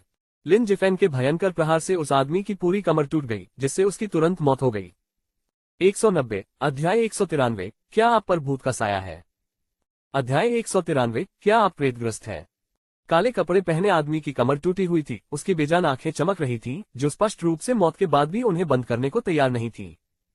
लिन जिफेंग की भौहें सिकुड़ गईं और बिना एक पल रुके उसने 2 अंगरक्षकों के बाल पकड़ लिए और उनके सिर अचानक एक दूसरे से टकरा दिए। एक थप्पड़ के साथ ही खून के धब्बे उड़ गए और हवा में खून की धुंध छा गई। दोनों बलवान अंगरक्षकों के मुंह और नाक से तुरंत खून बहने लगा, उनके चेहरे पूरी तरह से खून से लथपथ हो गए। अब जब उसकी पहचान उजागर हो गई थी तो लिन जिफेंग वहां मौजूद सभी लोगों की जान नहीं बचा सका। यदि वह इन लोगों को जीवित छोड़ देता तो वह स्वयं अपने लिए घातक संकट ले लेता। यह एक तरफा नरसंहार था। हर बार जब लिन जिफेंग का हाथ चलता तो खून की बौछार होती और चीखें निकलती। उसकी चालें बहुत सटीक थीं, हर एक घातक। यदि ये 2 साल पहले वाला लिन जिफेंग होता तो इतने सारे विरोधियों से निपटना चुनौतीपूर्ण हो सकता था। हालांकि 2 साल तक अंधेरी जेल में रहने के बाद, जहां हर दिन हत्या या मारे जाने का दिन होता था, बूढ़े व्यक्ति ने उसे बताया था कि दुश्मनों के प्रति कभी भी सहानुभूति नहीं दिखानी चाहिए। तुम उसे नहीं मारोगे और वह एक दिन तुम्हें मार डालेगा। ये प्रकृति का नियम था, अगर तुम नहीं मरोगे तो मुझे चैन नहीं मिलेगा। डार्क जेल में उन 2 वर्षों के दौरान लिन जिफेंग ने लगभग सभी जटिल लड़ाई तकनीकों को त्याग दिया था। बूढ़े आदमी की शिक्षाओं के अनुसार कोई भी चाल जो मार सकती थी, वह सबसे अच्छा हमला था। सबसे अच्छा बचाव गति थी। मार्शल आर्ट की दुनिया में केवल गति ही अटूट थी। दृश्य शूरा युद्धक्षेत्र जैसा था। कुछ ही समय में लिन जिफेंग ने 1 दर्जन से अधिक जीवित आत्माओं का वध कर दिया था, यहाँ तक कि जमीन पर हौंफते हुए निश्चल अंगरक्षकों को भी मृत्यु देवता ने मार डाला था। इस भयावह दृश्य का सामना करते हुए नानगोन बिन का चेहरा पीला पड़ गया। उसका सुंदर चेहरा पीला पड़ गया। उसने रक्तपात से बचने के लिए अपनी आंखें कसकर बंद कर ली और अपने कानों को यथासंभव ढक लिया, क्योंकि उसे डर था कि इन लोगों की अंतिम चीखें सुनने से उसके भविष्य के जीवन पर असर पड़ सकता है। लिन जिफेंग ने अपनी बात समाप्त करने के बाद नानगोन बिन को अपनी बाहों में लेकर तुरंत वहां से चले गए। एक पल के लिए भी नहीं रुके। दोनों अभी 100 मीटर ही दूर चले थे कि पीछे से एक जोरदार आवाज आए।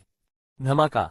आग की लपटें किसी राक्षस के खुले मुंह की तरह आसमान में फैल गईं और घटनास्थल पर मौजूद सभी लोगों के शरीर को निगल गईं।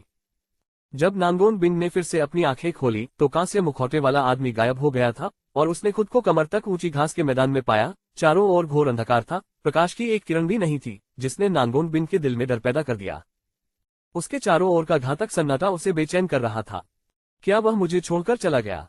नानगोन बिन का चेहरा थोड़ा उदास था। उसने खुद को गले लगा लिया। रात के आसमान को घूर रही थी।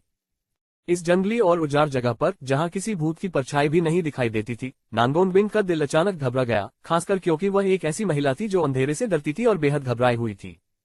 लेकिन जब नानगोन बिन को ये समझ नहीं आ रहा था कि कैसे निकले, अचानक कुछ ही दूरी पर एक परिचित आवाज गूंजी।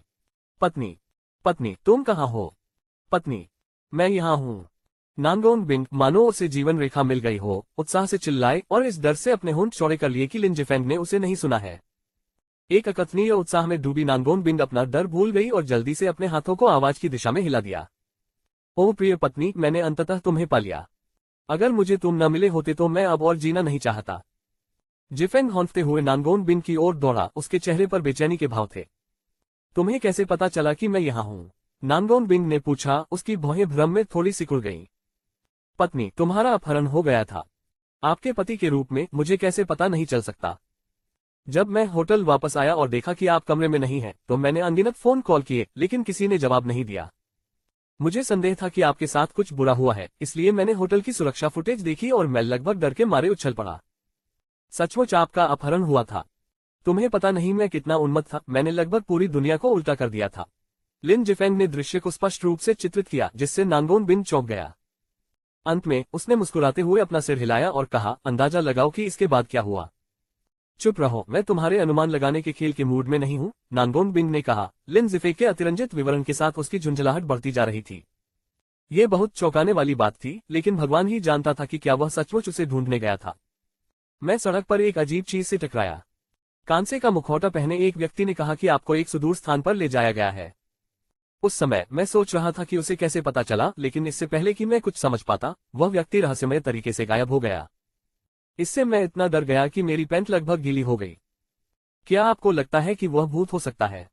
बोलते समय उसने अपने हाथ को भी छुआ और चेहरे पर भय का भाव लिए चारों ओर देखने लगा। लिन जिफेंग से ये सुनकर नानगोन बिन को और भी यकीन हो गया कि वह व्यक्ति वही कांस्य मुखौटा वाला आदमी था जिसने उसे बचाया था। वह सोच रही थी कि उसके जाने के तुरंत बाद उसे कैसे पता चला कि वह कहाँ है। अब ये सुनने के बाद नानगोन बिन ने एक पल के लिए सोचा। उसका दिल इस एहसास से गर्म हो गया कि कांस्य मुखौटा वाला आदमी छाया से उसकी मदद कर रहा था। दुर्भाग्यवश वह उसे धन्यवाद देने का मौका दिए बिना ही वहां से चला गया। नानगोन बिन ने सोचा कि यदि वह उससे दोबारा मिल पाती तो वह उससे शादी करने के बारे में भी सोच सकती थी। अरे अरे, आप किस बारे में सोच रहे हैं? तुम्हें बचाने के लिए मैंने भूत प्रेत से ग्रस्त होने का जोखिम उठाया। उन्होंने कहा, कम से कम आप कुछ सराहना तो कर ही सकते हैं। अपने मृत शरीर के प्रति कृतज्ञता दिखाएं, कुछ इस तरह। एक अंगरक्षक के रूप में आपने अपना कोई भी कर्तव्य पूरा नहीं किया। उसने जवाब दिया, आपकी हिम्मत कैसे हुई प्रशंसा की बात करने की? हे, मेरी पत्नी, यह उचित नहीं है। हम शादीशुदा हैं, है ना? किसने कहा कि मैं अंगरक्षक हूँ? मुझे ये सुनना अच्छा नहीं लगता। उसने आंखें सिकोड़ते हुए और मुस्कुराते हुए उसकी ओर इशारा करते हुए कहा। आपकी पत्नी कौन है? जबान संभालो। ये तो बस एक व्यवस्था थी जो हमारे माता पिता ने आवेग में आकर बना ली थी। एक आधुनिक 21वीं सदी के व्यक्ति के रूप में क्या आप बहुत सामंती नहीं हैं? ओह, मैं हमेशा से ही सामंतवादी रहा हूं, बस आप इसे स्वीकार नहीं करते, उन्होंने जवाब दिया। मुझे लगता है कि तुम ही वह हो जो भूत प्रेत से ग्रस्त हो। नानगोन बिन ने लिन जिफेन को धक्का दिया और पीछे देखे बिना आगे बढ़ गया। लिन जिफेन के घाव से तेज दर्द उठा, ठीक उसी जगह जहां नानगोन बिन ने अनजाने में उसे धक्का दिया था। दर्द इतना तीव्र था कि वह लगभग रो पड़ा। लेकिन अब जब नानगोन बिन सुरक्षित था तो लिन जिफेंग ने पीले चेहरे के साथ आत्मा मजाक में अपना सिर हिलाया। हाल ही में हुई दिल दहलाने वाली घटना को याद करते हुए नानगोन बिन अब उस रहस्यमयी कांस्य मुखौटा वाले व्यक्ति के बारे में चिंतित हैं जिसका ठिकाना अज्ञात था। जब भी उसे खतरे का सामना करना पड़ता वह प्रकट होता और सभी कठिनाइयों का समाधान करता। अब तो उसे ये भी नहीं पता था कि वह कहाँ है। काश उसके पिता ने उस कांस्य मुखौटा वाले व्यक्ति से विवाह तय किया होता, लेकिन दुर्भाग्यवश उसके पिता ने ऐसा निर्णय लिया था जिसका दुख उसे आज भी होता है। हर बार जब वह लिन जिफेन के गंदे बेशर्म व्यवहार को देखती थी तो इससे उसका सिरदर्द बढ़ जाता था, जो कि उस कांस्य मुखौटा वाले आदमी के बिल्कुल विपरीत था जिसकी वह अपने दिल में प्रशंसा करती थी।